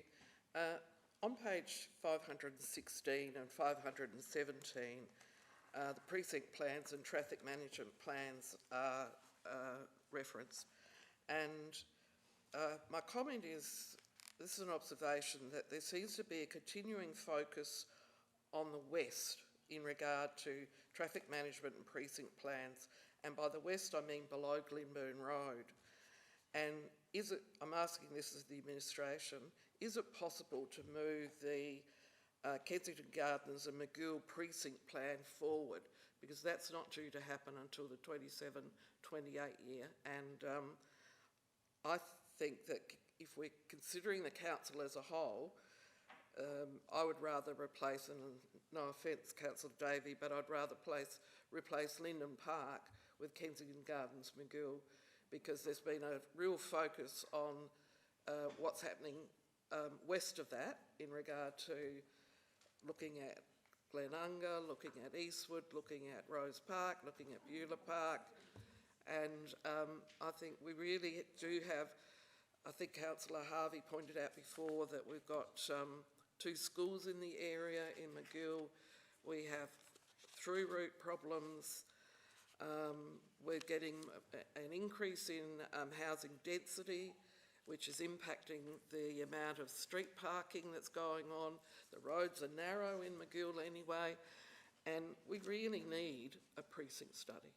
So can we move it forward, and can we move away from just looking at what happens below Glenburn Road and think about what needs to happen above it? Thank you for your question. Councillor Hallett, through the Mayor, I'll pass over to Mr. Kent.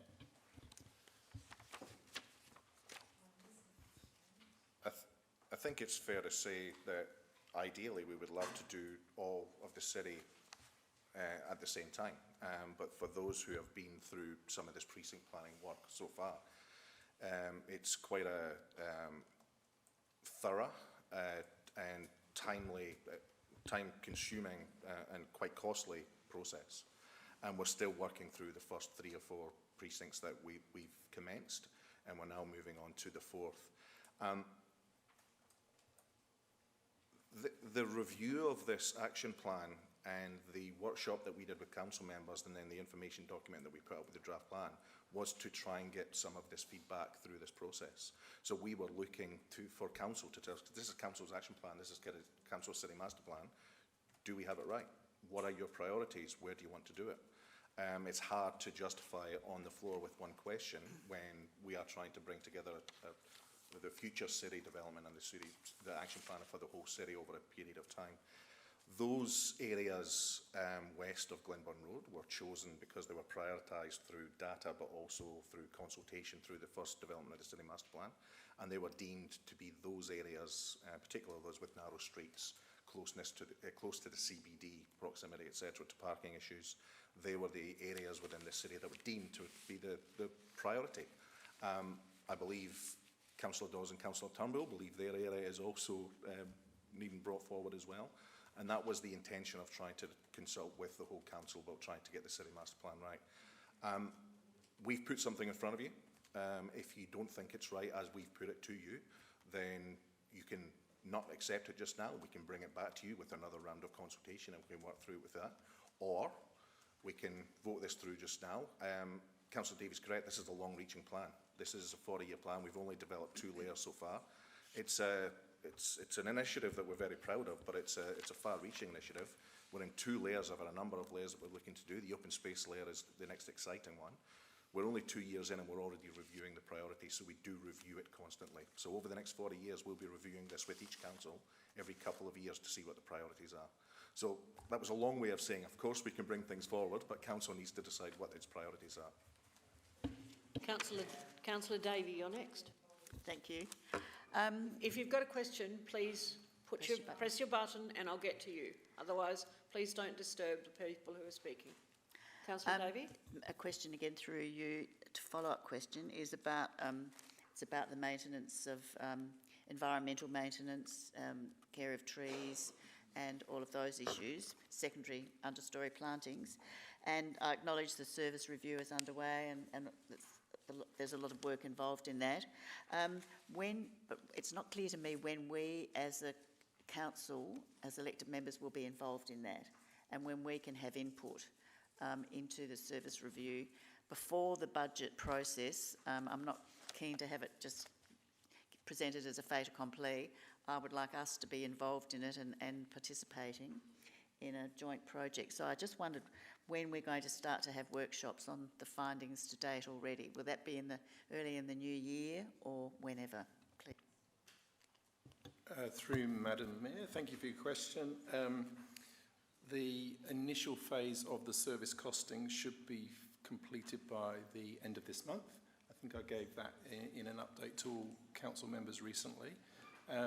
We've obviously then got to sort that information out into a format that we can present it to council. And as far as I'm concerned, that completes the first requirement of that service costing resolution that we were tasked to do. So it will be very much up to council what it decides to do with that, whether we want to go out to community consultation or what. Certainly the intent will be to have that information readily available for our budget deliberations. So I would have thought no later than February we should be presenting that, if not in January.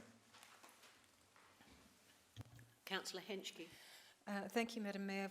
In relation to Councillor Hallett's point about intensity of traffic in the McGill area, would the state government have a role in funding works, traffic studies, because the university expansion and the densification at zone due to the university land being subdivided in due course? You know, why do the ratepayers of Burnside have to pay for traffic management plans when it's the state government and developers causing those issues? Shouldn't there be some sort of master planning on their behalf and at that expense so we can just see what the impacts are going to be forecasting for that area? I'd like to just respond. Mr Cooper and I and a couple of councillors also attended the meeting where Nick Champion talked about the progress in McGill. There were a lot of complaints from residents at the time at that meeting directed at Mr Champion in relation to traffic management. There were a number who were very, very hot on the fact that the Hamilton Hill development particularly has caused a massive problem in terms of parking, access and moving through the Campbelltown area. And so the focus was really mainly with Campbelltown because it was Campbelltown's meeting it was taking place in Campbelltown. But they certainly talked about, and it has an impact on McGill Road, of course, which is was not ours, but it's a dit road, but one side's Campbelltown at that end and one's Burnside. But that was certainly a matter of discussion and was certainly pointed out as part of the master plan for the development of the east and west side of St Bernard's Road, that traffic management had to be part of, and really residents hit Mr Champion very hard with their complaints about development and traffic. Am I right in that? And I think Councillor Jones and Councillor Wilkins were both there as well. So that was absolutely made clear to them about the fact that there's already a problem with traffic and the potential development of more housing on this site, or those two sites, would actually add to that problem that already exists, has been made worse by that development of the old McGill Reformatory site. Does that answer your question? Okay. Now, Councillor Hallett. On a different subject, another question. On page 518, at point 40 and 41, and it's under the heading Kensington Wild Kensington Gardens Reserve Club Room Redevelopment. 40 says Council was actively negotiating a project governance structure with the clubs. Once agreement is reached, the project can move forward into the tendering process. I have thought this before, but who is project managing this? Because it has been said that Council is project managing it, and now we're talking about a governance structure. So the first part of my question is, who's project managing? Through Madam Mayor, I'll pass over to Mr Kent. Thank you. We are working collaboratively with the clubs to ensure that all stakeholders' needs are met and to make sure that Council's requirements as part of this resolution and the build are being managed very carefully.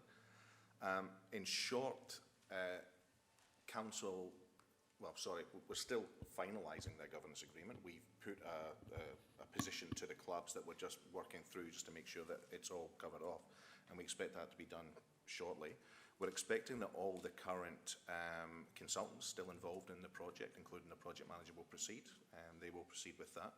But Council will take responsibility for the tendering and managing the budgets, but we'll be part of a steering committee with all relevant parties across to make sure that all the project requirements and the funding deeds from the three different parties, the requirements are met as well. Councillor Davey. Thank you. I've just got a question to, again, complete the service review, because I'm not clear about that. Are we being presented with all the data that's being, or is it proposed that we'll be presented with all the data that the staff have accumulated and worked on at a council meeting, or are we going to be workshopping it and providing input and having discussions with the administration about the proposals that might come up? Through Madam Mayor, if I can just clarify what we're doing at the moment. So across all areas of council, we're reviewing the 118 services that have been reported on our website and in previous budget processes. So we're going through a process of validating those. Some of those we don't now believe are services. So we're doing a clean-up of those and making sure that we've captured all the services in that listing. Against those, we are then making sure that all of our FTEs, our headcount, is allocated against those services. Now, there might be some where individuals are serving multiple different services on some of the overheads, for example. So we will have to go through that, and there'll be a process behind that. But then we'll look at our chart of accounts and look where our actual costs are recorded against those, net of revenue. And so by those list of services, we will be able to present council with the FTEs and the costs, net of any revenue that's recorded against each of those services. So what that will give is full transparency of how much those services are costing the ratepayer, okay? And there'll be assumptions on the overhead, the corporate allocations of costs accordingly. Most of those are based on FTE allocations, but again, we'll give you full transparency of that. In terms of whether it's going to be a workshop or council, as you know, workshops have been suspended until future notice. So that's something that I will come back to you and confirm with in due course. Thank you. Councillor Dawes. I have two questions.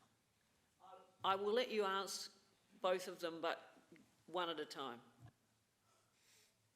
Good. Does that mean that next week's workshop is cancelled? Through Madam Mayor, yes, next week's workshop is cancelled. Thank you. Now, I want to come back to the project manager, and I know that Mr. Camp was very careful what he said, and I didn't quite pick up, and it may be too hard for him to answer, but is the project manager going to be a council staff person or like the guy who came with the two clubs and spoke to our council?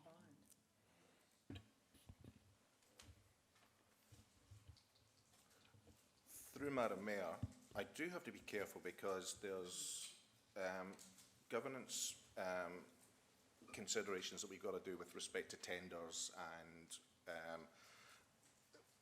engaging consultants and contractors to assist with any project. Now, traditionally for projects of this size, we will bring in a professional project manager who's part of the overall project, whether they are a consulting architect, project manager, etc. At this stage, we expect the current consultants working on the project to continue in their current roles.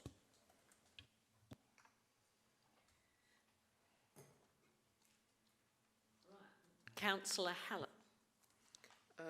My next question, thank you, Mayor. My next question is a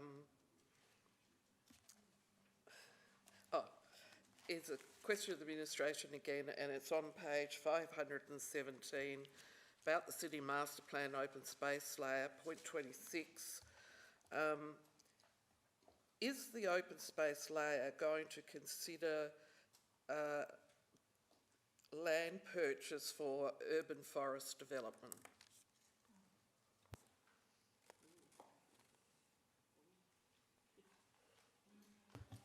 Through Madam Mayor, Mr. Camp, please.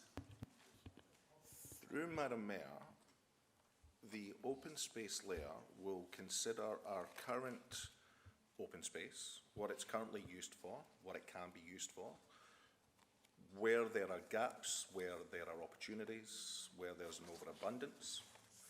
It will also look at strategic parcels throughout the city that might be able to be acquired to accommodate further open space, and particularly with respect to gaps.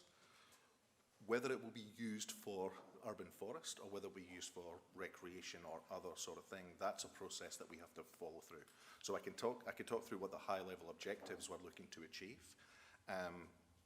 In short, yes, but not necessarily for that particular purpose. Councillor Davey. Thank you. I've got two more questions. One relates to the swimming centre pool heater upgrade, and I note that we're at the commissioning stage of the whole project, which is fantastic. And I just wondered, we're just about at the end of November, on page 518, at paragraphs 43 to 44, there'll be a reopening later this month, and I just wondered when that's proposed, and for the opening of the swimming centre. The email we received is that it's reopening on Saturday the 30th of November. No formalised opening ceremony or anything, but that's when it will be officially opening. Thank you. And then my next question, if I may, relates to, I heard some comment on the ABC while I was gardening about a whole group of maple trees in Roslyn Park which were vandalised this week. And I just wondered what we're doing in terms of, it sounds like what was happened at Aldana, if they were cut down in a similar way. I haven't seen any information, I might have missed it, but I'm just very concerned that we've had another episode of significant vandalism. When we had this last time, we had significant action and put a banner up to actually counteract the vandalism that had been enacted to enhance someone's view, perhaps. We don't know why people do these things. So what are we doing to correct the damage? Are we replanting the trees? And also, is this an insurance claim? Can we claim the costs of this from our insurers? Because it obviously is just horrific cost to the environment, but also to our budget. Through Madam Mayor, I can answer this question. So it was actually me on the ABC radio. I was invited to go on the afternoons programme to raise the concern about 22 juvenile field maples that were basically damaged. So they either had their tops their tops snapped off or cut off with some shears. So the whole street was damaged. What that actually does is to effectively stunt those trees from growing in the shape that they would normally do. They're normally round canopies, beautiful dark green leaves with yellow colouring in autumn. So there's a tendency for those trees to grow outwards. So we're closely monitoring the trees. At the moment, we haven't made a decision where they're going to be replaced. We're hoping they can be recovered. So there's no insurance claim or anything. So my appeal was to the listeners to see whether they had any information and whether they could actually contact us. Our community engagements team has also distributed some emails out to everyone, and yesterday they wrote to every single resident in the street. Those letters should be arriving tomorrow, and we're hoping that we might get some information from that. As you know, previously in Aldana, where trees were actually cut down, we did have some help from the state, as we saw this evening, with $50,000 that came forward, and part of that was used to create a big banner, as a number of councils have done, to effectively ruin the view that may have been the motivation behind it. This case is slightly different. We could look at putting a banner up, but we'd probably need to go away and just look at what is possible. It would cost us a few hundred to do, but I would like to see what the result is from the letter box drop to the residents first. They will be the ones that, if there is any information, they will hopefully be able to tell us. So yeah, the trees are being monitored. We haven't made a decision what will happen with those. Very disappointing act. Let's hope someone can actually give us some information that we can actually do something with. Thank you. My question relates to page 518, the George Bolton Swim Centre. And I'm just inquiring of the administration, what's the latest in regard to additional opening hours covering the Adelaide Pool closure? Through the Mayor, we are, as we speak, in the final throes of negotiating a contract with the Minister for providing ongoing opening hours for the various clubs that have been impacted by the closure of the Adelaide Aquatic Centre, going right the way through the whole year. So I'm hoping to be able to brief council members very shortly with details of that contract. Obviously, we are working with the Minister's Department around all of the publication of that, but the negotiations are going well, but there are a few things there that we've got to wrap up. So they're ongoing, we're nearly there. I hope that's all the questions, because we certainly spent a lot of time. It would be preferable if some of these questions could be asked prior to the meeting, but I'm sure that some of these questions have informed us all. Right, I'm going to go back to Councillor Davey. Do you wish to summarise? No, I'm happy to move the motion. You're happy for me to put the motion? All right, I'll put the motion. All those in favour? Against? Motion's carried. Now we go to motions on notice, and the first one is 13.1, which is Councillor Turnbull, page 583.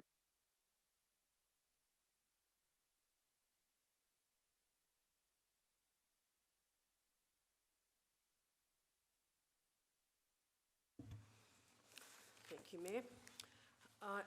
I bring this motion to Council for discussion because I have ongoing difficulty in hearing all of the discussion during Council meetings.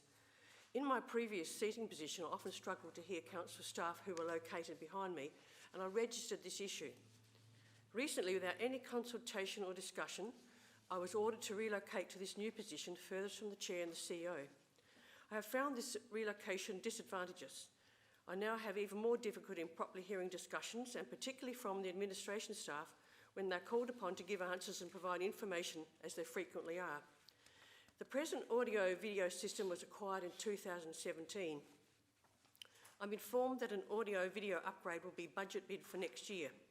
This may or may not be successful.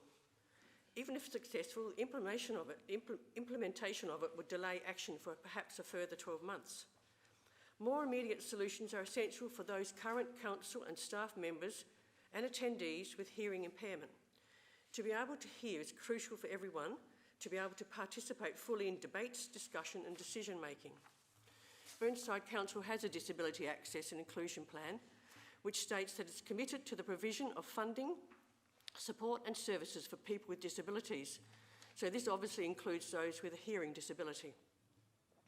So perhaps before the upgrade of the audio-video system, which is part of the budget in mid-2025, other measures could be taken, such as reconfiguring the chamber to make the staff presenters visible and to allow their vision and voices not to be blocked by the heads of the council members directly in front of them. Hearing impaired people rely on seeing speakers' face and to be able to hear more effectively. Currently, the admin and the staff are squashed together right behind the council members to the right of the chair, and it's a wonder that there's a room for them to even stand up for the acknowledgement of the commencement of the meetings. In previous times, council staff, when responding to questions, delivered from the microphone-equipped desk located centrally in the chamber, and this allowed them to be easily heard. I propose that this practice be reinstated. If we look around the room now, you can see no one's gone near that table. There's all that space over there, all that space in the middle. We could have a ballroom dancing lesson with that space and everybody else is squashed around. Consultations should be undertaken with elected councillors with hearing limitations as to identifying helpful seating positions. A review of the positioning of all those present at council meetings, including elected councillors and council staff, and I think we should be using the chamber space more efficiently, as I've just said. For example, public gallery space is mostly underutilised. Perhaps some of this space could be used by attending staff. A report would help to address this. A better sound video system would enhance the experience for community members, both at home and those who come to the chamber. We would perhaps be encouraging more public involvement in local governance. I have on numerous occasions raised with senior staff my issue of not being able to hear properly at meetings. I believe that we can move forward as a council, as other councils have done, and embrace the new technologies. So until we're able to get new technology, I seek your support for the interim measures that will help. It's an equity issue. Until this happens, I ask with all sincerity that measures are put in place to allow me to better hear the discussion. As I said before, it's an equity issue and I seek your support. If this motion is successful, I'd ask for a report by February 2025. I ask you to support my motion. Thank you. Sorry, councillor, in your motion you have March 2025? You've just said February. Thank you. I seek a seconder. Councillor Dawes? Yes, I will second this. As the council knows, that I do have hearing aids, and the only person that doesn't need a microphone, as you know, is Councillor Jones. But when I was where Councillor Davey was, I could never hear Councillor Zing. I just had great difficulty. But now I can hear him a lot better. And they say, oh, well, you have got a little speaker behind you, but for some reason I think that the configuration sometimes works better here than there. Councillor Timber won't mind me saying this, but you know, we both had difficulties, so I said, let's just blow our noses, and we both did, and we heard better, you know. But you know, So Interim measure. yeah, but it was an interim measure. Right, I agree with an interim measure, but I do think I did like. I think the first year I was here, we used to have staff in the front talking to their particular items, and I found that excellent because we could face them. But I have to say that I'm hearing better on this side than I did that side, but I still think we can do it better. So I'm prepared to seek a report. I know that that Mr. Spearman's been involved with this, and I'm sure that his report will be very interesting when we receive it in March 2025. Is there anyone else who wishes to speak? Councillor Henschke. Thank you, Mayor. I just want to clarify, point 1 makes a provision for an upgrade in the 25-26 budget, and then point 4 talks about requests that a report be presented. If this motion is accepted, does that mean we get a report and we've put a budget in the 25-26 budget, made a provision for it? I wondered whether we get the report first and then we make a provision for a budget. I'm just a bit not so clear on that process. Through Madam Mayor, Councillor Turnbull, are you happy to clarify that when you sum up? Makes a provision for both, really. So the provision... No. When you summarise at the end. Okay. Just to clarify the concern. Yeah. All right, next is Councillor Harvey. Thank you. I support this motion. The acoustics in this chamber make it impossible to hear what is being said across the room, no matter where you are sitting. And I do not have any hearing aids, but being in this chamber makes one think perhaps I do. The introduction of the new screen system for amending motions, etc., has created unnecessary angst and frustration for staff and councillors. Clearly, this system is not working and has been upsetting for many. The original system was significantly better. The current seating means some have a lot of room, whereby others are squished in, making it impossible to push your chair back and actually get out of your seat. I look forward to a comprehensive report on how this can be handled more effectively so that frustrations cannot be interpreted as criticism. I hope you will support Councillor Turnbull's motion. Thank you. Councillor Hallett. Thank you. I also support these recommendations. I do think that the sequence isn't, I would like to make what is currently 1 number 4, so to me that makes more sense, as Councillor Lillian Henschke said in regard to considering the costs and then getting a report. But my main point that I wanted to make was that I've worked in 4 different councils for about roughly 5 years in each one, and in every one of them, it's my recollection that the staff always came forward and sat somewhere like that. Every council has a different configuration, but you actually had eye contact with the staff members who were going to either address questions or speak to their report. And usually that was the director came with the manager, and they would actually get up, come forward when it was their turn, if they knew that they were going to be presenting. And sometimes they wouldn't be asked a question at all, they'd just get up and walk back. But it is easier looking at someone than having to swivel your chair around all the time. And so yeah, I do support these motions, and I do think it would be useful to be able to have eye contact with the staff, and it would be clearer to actually hear them if they were sitting there. Yeah, but I would actually move the recommendations around. But Councillor Day. Thank you, Mayor.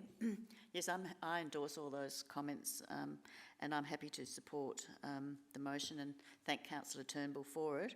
I don't have any problems hearing across the chamber, but I do I have trouble hearing the staff, and it's very difficult, as Councillor Hallett has articulated, to turn around, and that the mic system and IT, I think, could be vastly improved for our uses that we've got here. I also think that the point's been made about the space around the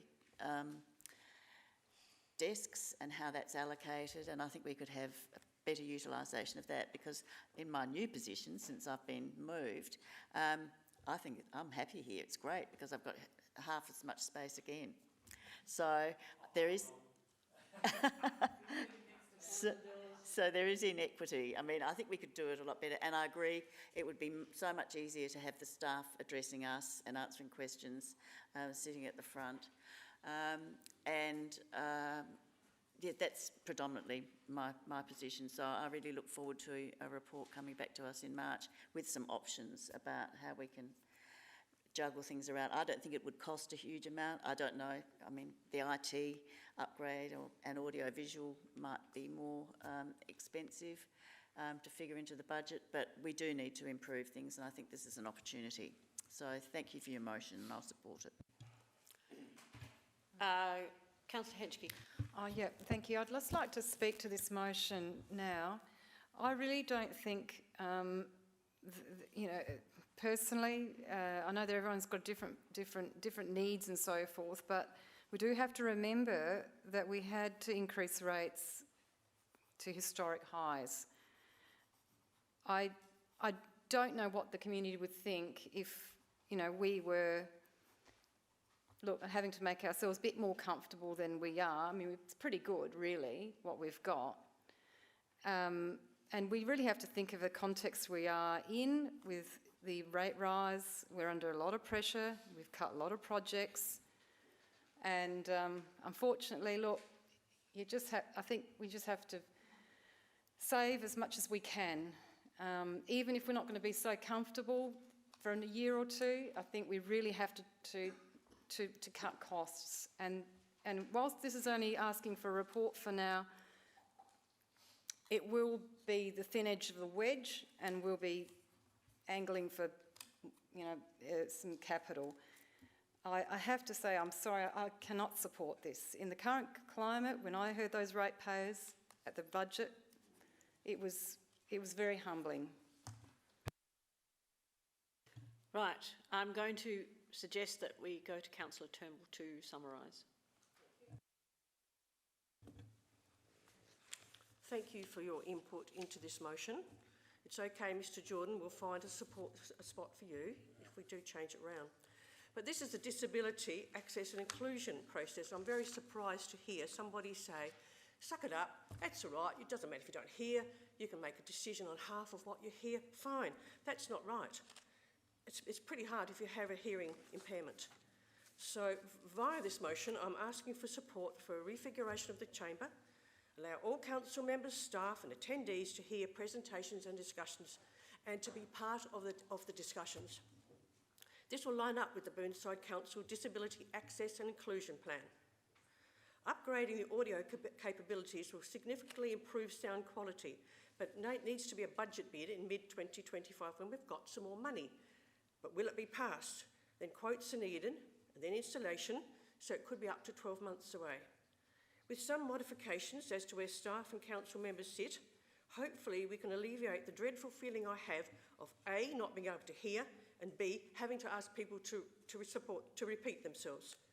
So, and I want to thank Mr Spearman for cranking up the audio system as high as he could without making it whine.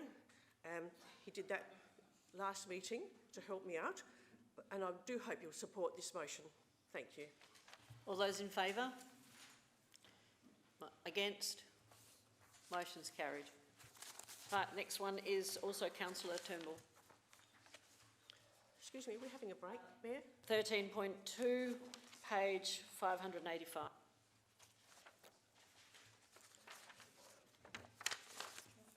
I just wondered if we're having a break. My intention was to do this one first, and could I ask for a break now? And one other to continue. You're moving to have a break? Yep, seconded. Thank you. So do I. 10 minutes? Sorry, I didn't bother to go against, I had the numbers, well, they had the numbers. 9:10? What time? 9:10 we restart. Yes, say.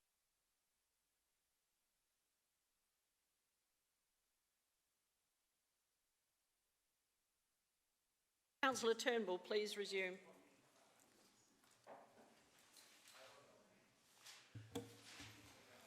I have two recommendations in my current item, outsourcing complaints. The first one authorises the Acting Chief Executive Officer to undertake a procurement process to appoint a panel of 4 suitably qualified independent consultants to act as the responsible persons for managing the initial assessment of all complaints received under the Council's behavioural management policy on a rotational basis. Number 2 amends Part 2. Requires that the suitably qualified independent consultants appointed as responsible persons for managing the initial assessment of complaints to refer to the CEO to facilitate engagement of an appropriate service provider in accordance with Section 564 of Council's behavioural management policy for any complaints progressing to a formal investigation. Essentially, this motion asks for all complaints to be outsourced to a panel of suitably qualified independent consultants to manage the initial assessments of all complaints. By appointing the panel of independent consultants to manage initial assessments, we ensure that all complaints are handled fairly and without the potential or perceived bias of conflict of interest. This would create a standardised process that would treat each complaint with the same level of scrutiny and consideration, thus fostering trust in the Council's ability to manage complaints. At the last meeting, I gave the view that no organisation should have a person or a group placed in the position of sitting in judgment of their colleagues, as this potentially causes division and ill feeling within the group. We voted to outsource complaints about the Mayor to go to the external panel. Now it's about all complaints going to the external independent panel. Currently, having the Mayor perform the initial assessment can lead to a perceived or actual conflict of interest. By transitioning the responsibility to third parties, we remove the Mayor from the process, allowing for a more impartial assessment of complaints. Thus, we are following a model for an equitable process. This proposed amendment allows for a clear and efficient process for referring complaints to the CEO, who then engages appropriate service providers for the investigation. This streamlining can help ensure that complaints are handled promptly and effectively, reducing delays in addressing issues. Many organisations and councils are moving towards independent assessment processes for complaints in order to uphold ethical standards. By adopting this model, our council will demonstrate a commitment to best practices in government and dispute resolutions. I hope you will support this motion. Is there a seconder? Councillor Harvey? Right. Does anyone else wish to speak?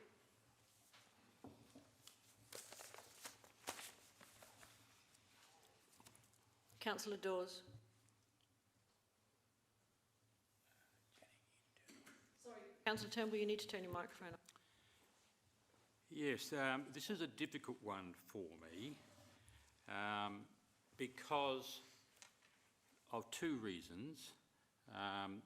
One in reference to the position of Mayor and one in reference to the costs involved.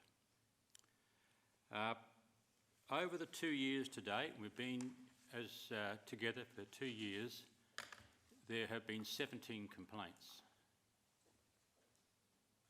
Now, let's just suppose half of them did not involve the Mayor. I don't know how many did and how many did. That is confidential information. So let's say that 8 did not involve the Mayor.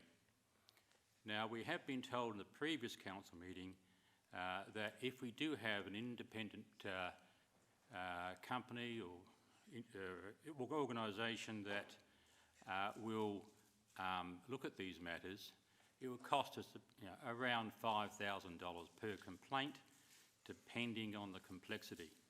So 5,000 times by 8 is 40,000 over 2 years. Now that is supposing that those complaints continue, which I hope they actually don't. So that's my first point is about the extra cost involved. And do remember that this behavioural standards policy was brought in to stop us sending these complaints to legal firms and spending up to $12,000, you might remember, in the previous term. So there was a reason why we changed the method of looking after these behavioural complaints. The other point I want to make is respect. And I have respect for the position of mayor. The mayor is elected by the residents. We do not appoint the mayor. Now, whether you like the mayor or not, I respect the position of mayor. And in every other council, the mayor does have the responsibility of looking after complaints between councillors. And the mayor is the leader of our organisation and has that role. She did have, in our case, the opportunity of referring it to an independent panel or independent organisation. And she decided, no, look, I am the leader of this organisation. You know, I should be being a person that can respond to complaints between councillors. And I think that she can do it fairly and without bias. And I'm a bit, I don't like the word equitable here, because I think it is equitable that the mayor does respond to any complaints between councillors. It's her role to ensure that the council does work effectively. So on this occasion, I can't support my co-councillor, but they are the reasons for not supporting her on this occasion. Councillor Davey. Thank you, Mayor. Yes, I'm happy to support this motion of Councillor Turnbull. I note Councillor Dawes' advice that this system was brought in to minimise costs to council. But I note that as you might have all read in the annual report that we've just endorsed, our legal costs for last year were $400,000. So something isn't working in terms of keeping down legal costs. They were $399,560 or something. I think the process isn't working, and I think it does need to be more equitable. And I would think, and notwithstanding, I think the mayor's got a tough job in discerning the complaints, but I think it would be fairer if they were all sent straight out to... I think we've got 3 or 4 legal firms already on board. We go to them for advice on all range of matters, and I think it's probably quicker and more efficient to actually refer, and equitable, as I've said, to refer the complaints to a legal firm for their assessment. So, and I think in our current climate, I think this would be beneficial as well. So I thank Councillor Turnbull for her motion, and I think that it is better if we have suitably qualified independent consultants, whether they are legal advisors or there are some other experts in terms of legal HR consultants out there who can do this work as well, and will do it quickly and efficiently if we contracted them to do it. Thank you. Councillor Hallett. Thank you. I won't be supporting this motion for 3 reasons. First one is the costs. Second one is that it is the role and the position of the mayor. She was elected by our community. She has a responsibility for leading council and I note that the Act states that the principal member is to lead the promotion of positive and constructive working relationships among members of the council, and to provide guidance to council members on the performance of their role, including on the exercise and performance of their official functions and duties, and to support council members' understanding of the separation of responsibilities between elected representatives and employees of the council. And those things to me are very clearly indicating that it should be the mayor who makes the decisions about referring complaints. And the third reason is I'm really not confident that even if we did appoint a panel of independent qualified consultants, that there would be agreement that what their decision was approved or accepted. Because I'll bet you any money you like, within 12 months, someone will have taken a dislike to one of them. And we've had lawyers before that people haven't liked, that have been providing advice and criticisms about them, and I think it doesn't matter if you appoint some independent consultants. Eventually, if they come up with a finding that is not liked, that position will become unsatisfactory for that person. So, yeah, there are three reasons why I won't be supporting the recommendation. Councillor Dawes? It's a question this time. Councillor Davey mentioned $400,000 in legal fees, which I don't think were related to behavioural complaints. But can you advise Acting CEO through the Mayor as to where they could be involved in planning or all sorts of things? Can you give us an understanding of how that money was spent last financial year? Sure. Through Madam Mayor, I can confirm that the 400,000 is total, so it's total legal costs across the organisation. If you were to look for the amount that was associated with behavioural complaints, that would be about 8.4k. Another exceptional item in that 400 was 118,000 that related to former Councillor Baxter and the legal costs that we've had this year. So there's only 8,000? Only 8,000 for behavioural complaints, yes. Councillor Harvey? Thank you, Mayor. I congratulate Councillor Turnbull for putting up this motion, which I completely support. I do not agree with Councillor Dawes and what he has said. The current system of handling complaints could be seen potentially as unfair, biased and discriminatory. Pitching elected members against other elected members gains no form of trust. There is no formal training for undertaking this role as a responsible person for any council. It could be perceived in councils as councillors being aligned with the mayor or councillors being aligned with other councillors.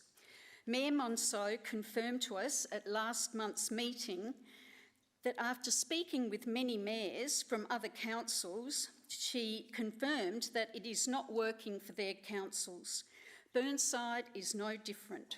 Who would want to be on this panel knowing you will be upsetting someone? One councillor's trivial diagnosis may be seen as something painful to another. This needs to be considered. Pitching councillor against councillor is wrong. It could create division and prejudice for anyone involved, particularly if there is a faction group within any council. In this case, I don't believe that cost should be an issue, so I do not agree with Councillor Dawes. This needs to be rectified, I believe, at any cost. I believe the only way forward for all complaints is to be handled off-site. It was voted on and supported to have any complaints regarding the Mayor held off-site, and it is timely now that Councillor Turnbull has put up this motion to support fairness, impartiality and justice, to put a stop to councillors pitching against fellow councillors and making their own decisions on another's fate. I hope you will support this motion. Thank you. Councillor Jennings? Thank you, Madam Mayor. I will not be supporting this motion. It is my understanding of local government that our mayor, any mayor, is the captain. They are voted for by our community and their job is to lead and to be impartial, and occasionally has the casting vote, as like tonight. I haven't been involved with any of these 13 complaints.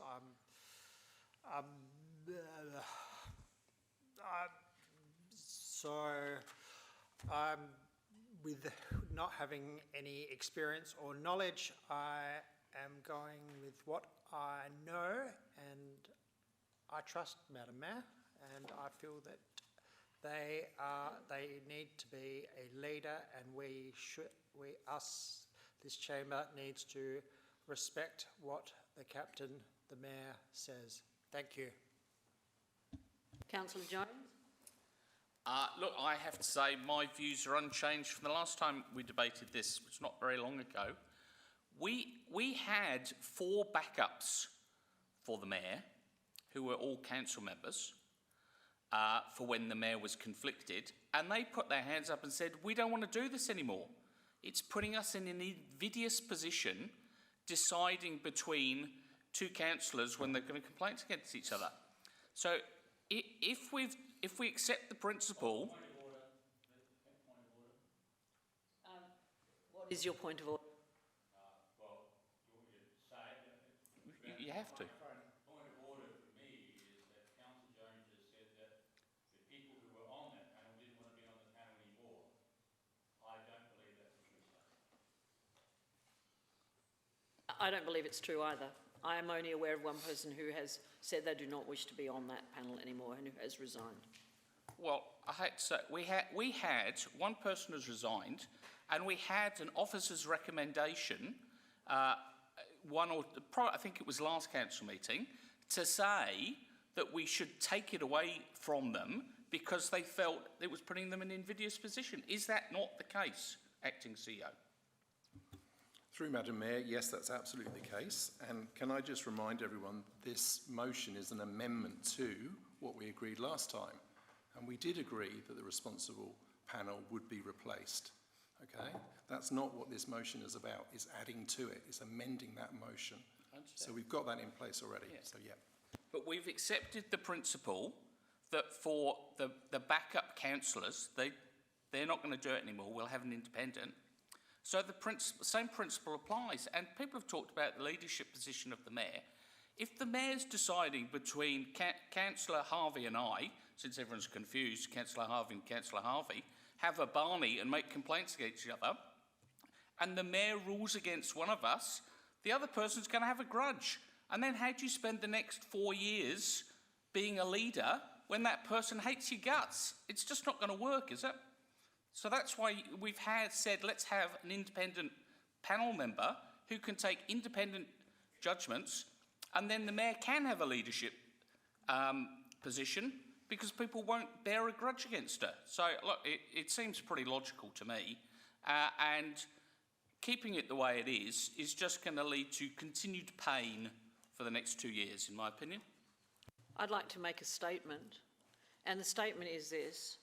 I have dealt with only 3 complaints, and that come under the auspices of this motion. And those complaints have involved some elected members. I have kept them totally confidential. No one in this room knows who I had to inform. They were resolved all very fairly and appropriately without any concern. You need to understand that is very different from 75G. 75G is a much more formalised complaint which gives, according to the Act, gives the mayor or not only the authority but the responsibility, not authority, responsibility. And that is completely different from what this is. This motion is to stop the mayor from actually acting in resolutions where a complaint may come from a resident, a staff member, or another elected member. I have actually not dealt with any complaints that have come from other elected members. Hence, I have been fair, I have been just, I have not, as quoted, shown perceived bias, and I am offended of being accused of being biased.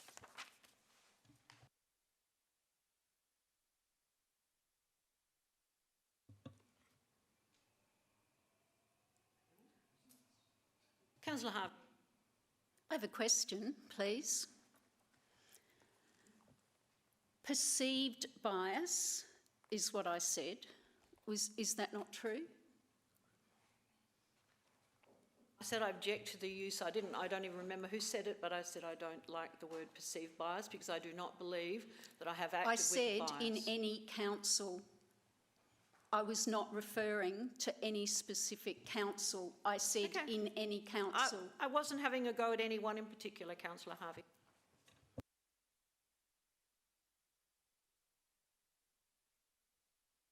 Is there anyone else who wishes to speak? Just remember that 75G operates completely differently from Point of order. An ordinary Point complaint. of order, excuse me. All right, Councillor Davey. I'd like to have another say too. Yes. I thought, with respect, the Mayor was supposed to speak for the same amount of time as the elected body. I'm not going to speak anymore, and I did not speak for 5 minutes. Well, it's only 2, isn't it? Sorry, 3 it is. 3. And I did not speak for 3 minutes. But you're having another go. No, I'm sorry. I should not have responded to Councillor Harvey's complaint. All right, Councillor Davey, I think do you it wish to says speak? it all. I think it says it all. Enough said.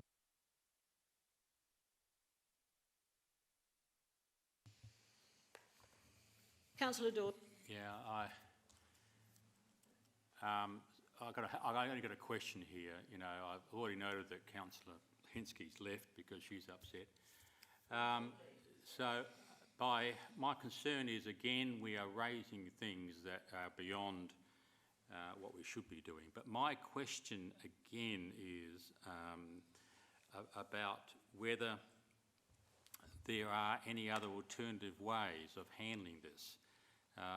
It's a tough question for the acting CEO, but I believe this is not the right way of going. But perhaps you can't answer that, but at the moment I'm stumped. Is there any other way of handling it? It's either vote it down or support it. Oh, okay, thank you. Through the Madam Mayor, we're here to debate the motion that's in front from Councillor Turnbull, which is an amendment of Part 1 and Part 2 of the previous council resolution. That is the only thing we should be debating at this particular time. And the same rules apply to this as anyone else. You can vote them down, you can support them or not.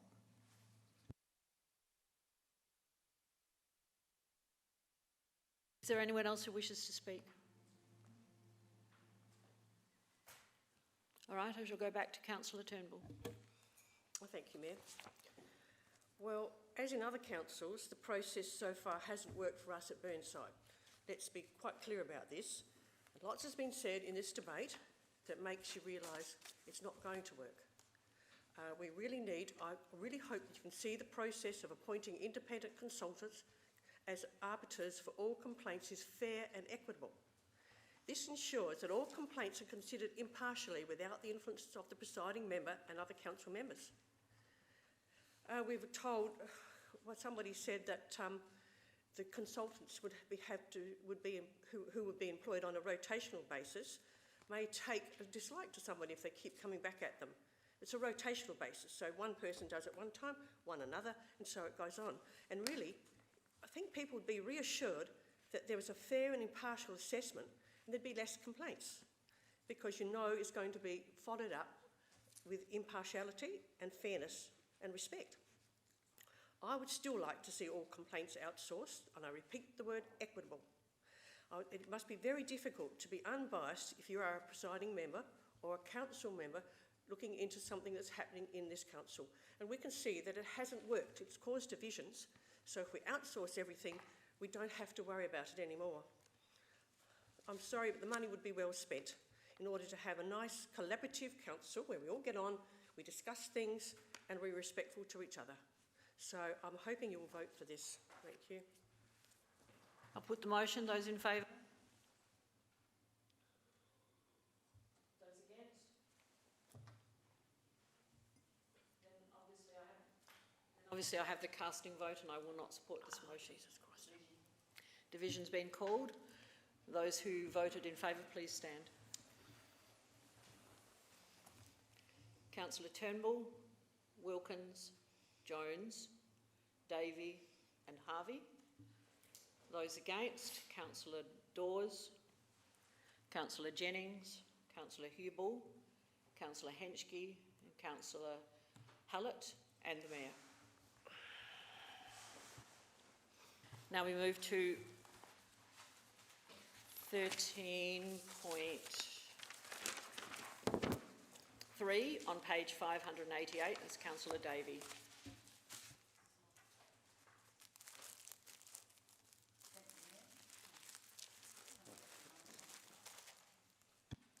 Thank you, Mayor. My motion is there as written on page 588. It's quite a long one. I won't reread it. Perhaps I could get someone in the staff to read it for me so I can have my time speaking. Or perhaps you don't need it to be read. Anyway, I thank the team, the acting CEO and his team for their assistance with drafting of this motion. It's fairly self-evident. We recently almost lost 2 significant river red gums in Leabrook. And while I'm sure you're all aware of them, it was a matter that came before the CAP. While they're on private land and the CAP resolved, there was insufficient evidence of damage being caused by their roots. Many locals are concerned that while they are healthy currently, their roots are covered by permeable paving, usually being asphalt, put down many years ago and often up to their trunks. In the debate and the discussions we had on saving these trees, some local members of the City of Burnside Heritage Reference Group, Susan Marsden and Colin Harris, both local people, requested that we should, as a council, ascertain the extent of this practice on our big trees, especially our big significant trees, often heritage and historical in nature, to ensure that we proactively manage their situation, whether it's in a busy, congested street, a park, with an adjacent driveway, or the example I've given you, which I've put on your desks, which is a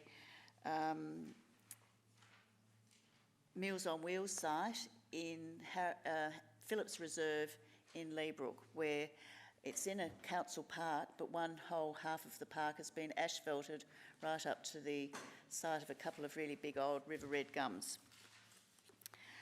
Their parking area is covered in a non-permeable asphalt, and while there is some other access for water, the trees could be provided with probably a healthier, well, we need to ascertain, I think, whether they could be provided with a healthier area. My community have also raised concern at the number of trees that may possibly have this permeable covering across the suburbs. So what my motion asks for is that we have a look at this system and the situation through council, and that we receive a report. I'd prefer it before the budget process, perhaps in March, if someone could move that, so that we could do a trial to actually ascertain this.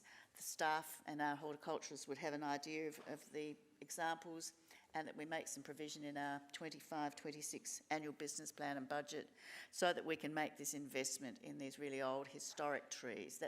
It's what is remaining of our historic forest in Burnside. So hopefully you'll support this. Thank you. Councillor Hubel, you seconding? Yes, thank you, Your Do you Worship. wish to speak now? Or No, later? not at the moment, thank you. Is there anyone who does wish to speak? Councillor Jennings. Thank you, Madam Mayor. I will be supporting this motion. What the laying of the asphalt over the root system of these trees is just going to kill them. The guerrilla gardener in me says that you could just get out there with a drill or a pick and fix it at night, or Christmas, the Boxing Day. But I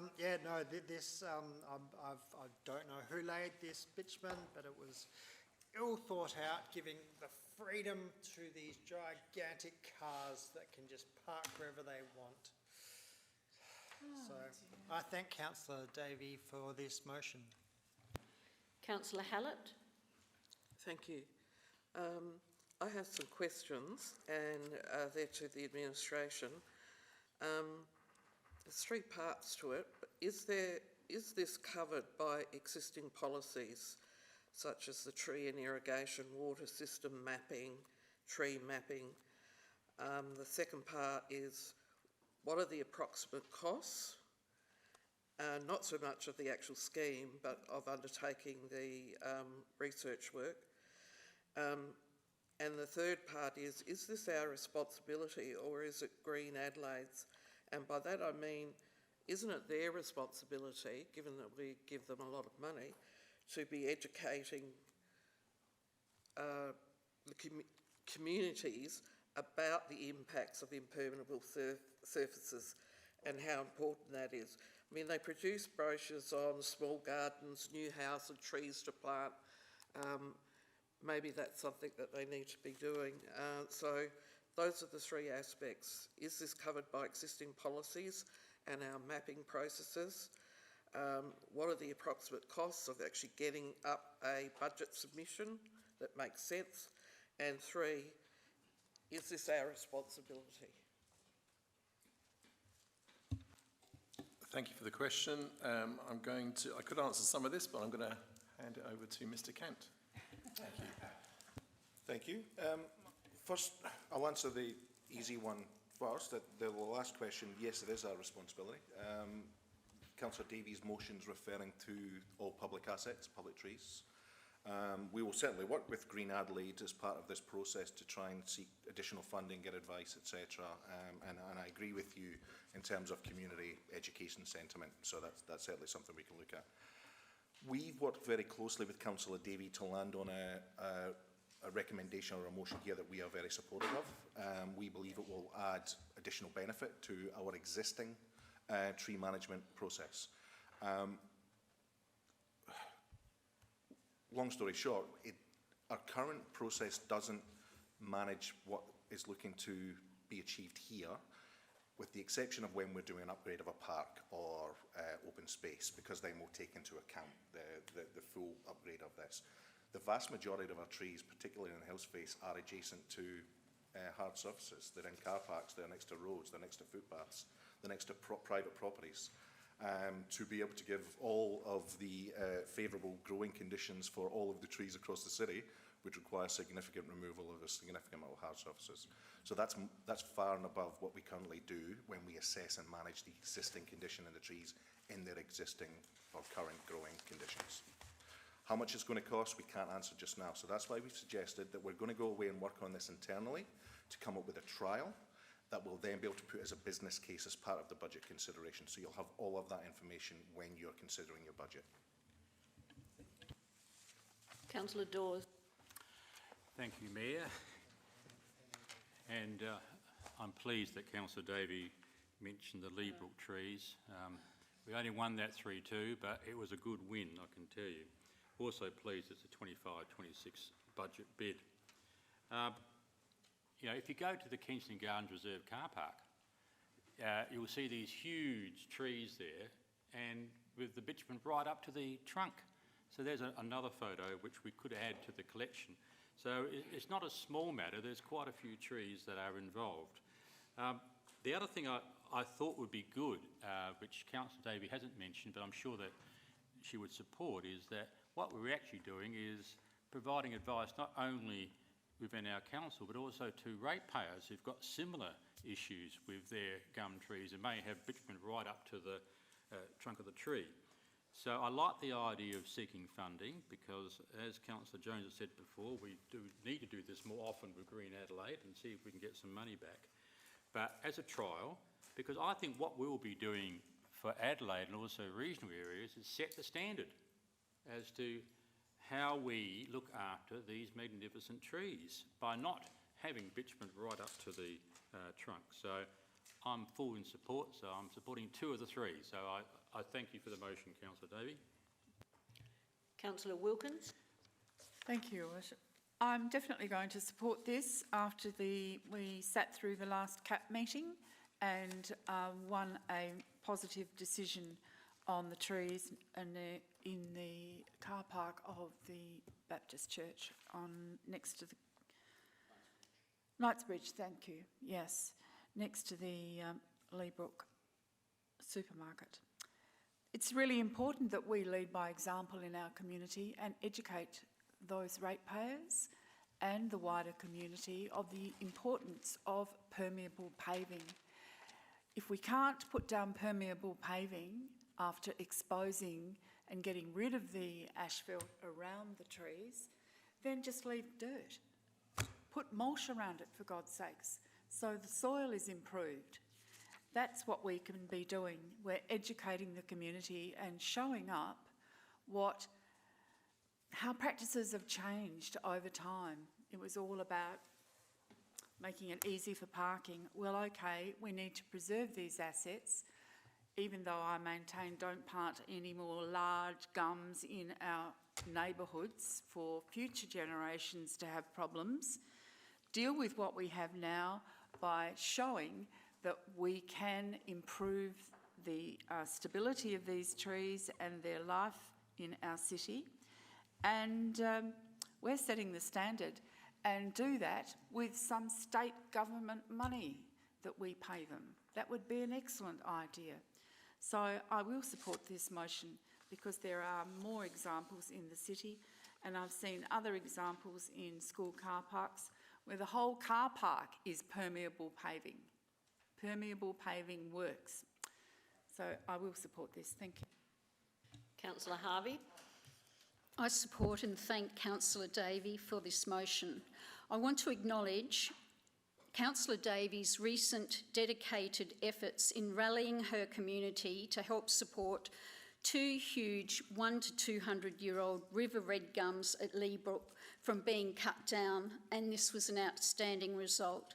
There was a large turnout of councillors and residents at the last CAT meeting, including Councillors Davey, Jones, Wilkins, Turnbull and myself, to support Councillor Dawes' efforts in maintaining the canopy and benefits these huge trees provide.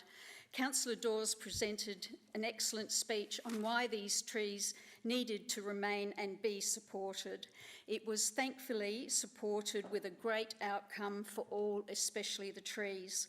I look forward to the report and hope you will support this push for preserving and saving and maintaining our trees. Thank you. Councillor Henry. Thank you, Mayor. I was wondering whether the scope of the impermeable surfaces also included the artificial turf on the footpaths, where perhaps some residents have put artificial turf down in the past. Would this then have ramifications for those residents? We do have a policy that stops people from doing it now. Yes. But there are some yeah. isolated pieces of artificial turf in the Burnside area, and I'm sure Mr. Cant is aware of where those are. Yeah. And but I'm not sure if we have any power to actually do anything about someone who's already put it down before we change the rules. Yep, yep. Through Madam Mayor, it's our land. Council can do what it likes with its land. We made a decision, a policy position, that we wouldn't make it retrospective at that time. However, this motion says where those assets have limited access to permeable surfaces, which may be reasonably considered to affect the health of the tree, and that may include those verges. So absolutely should be part of the process. How we deal with it, we'll manage down the track, but absolutely. Thank you. Councillor Jones. Thank you, Mayor. Look, colleagues, I don't know much about trees, but I'll still tell you what I think anyway. This doesn't strike me as being terribly hard because, as I understand it, the council inspects all council trees at least once every 4 years on a rotational basis. You would think that they've already identified the trees that are in poor or declining health, because I think you can see it on Urban Forest Interactive. So all they've got to do when they go out on the next inspection is have a look around and say, oh, is there permeable surface around the tree or not? I mean, it's not rocket science, is it? So I can't see how this is going to cost a lot of money because they're inspecting the trees anyway. All they've got to do is add one more thing to their checklist, and some IT boffin can go in and have something that says on the Urban Forest Interactive, is it surrounded by impermeable surfaces? And then the decision about whether it could benefit from additional water is going to be not ordinarily yes, unless it's on its last legs, it's going to die anyway regardless of what we do. So to me, this is straightforward, so it's a yes from me. Is there anyone else who wishes to speak?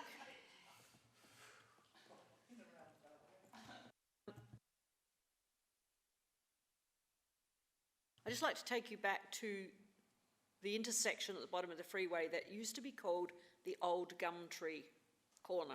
Some of you around this room would remember that. They had to remove one of the ginormous gum trees when they redeveloped the intersection. But one of those is still there, and it appears in many very old, 100-year-old photographs. And it is still there right on the corner. It is on the gutter, surrounded by pavers, the road and the gutter and the bitumen. And amazingly, 50, 60, must be at least 60 years ago, the government or the Department of Highways or whatever it was called back then actually put pieces of lattice work around the base of that gum tree, and that gum tree is as alive and which allows water to penetrate through. And that gum tree is still there today. It is prolific, it is healthy, and it is completely surrounded by paving, concrete, bitumen road. But because of this little bit around the base of the tree, that tree is still healthy.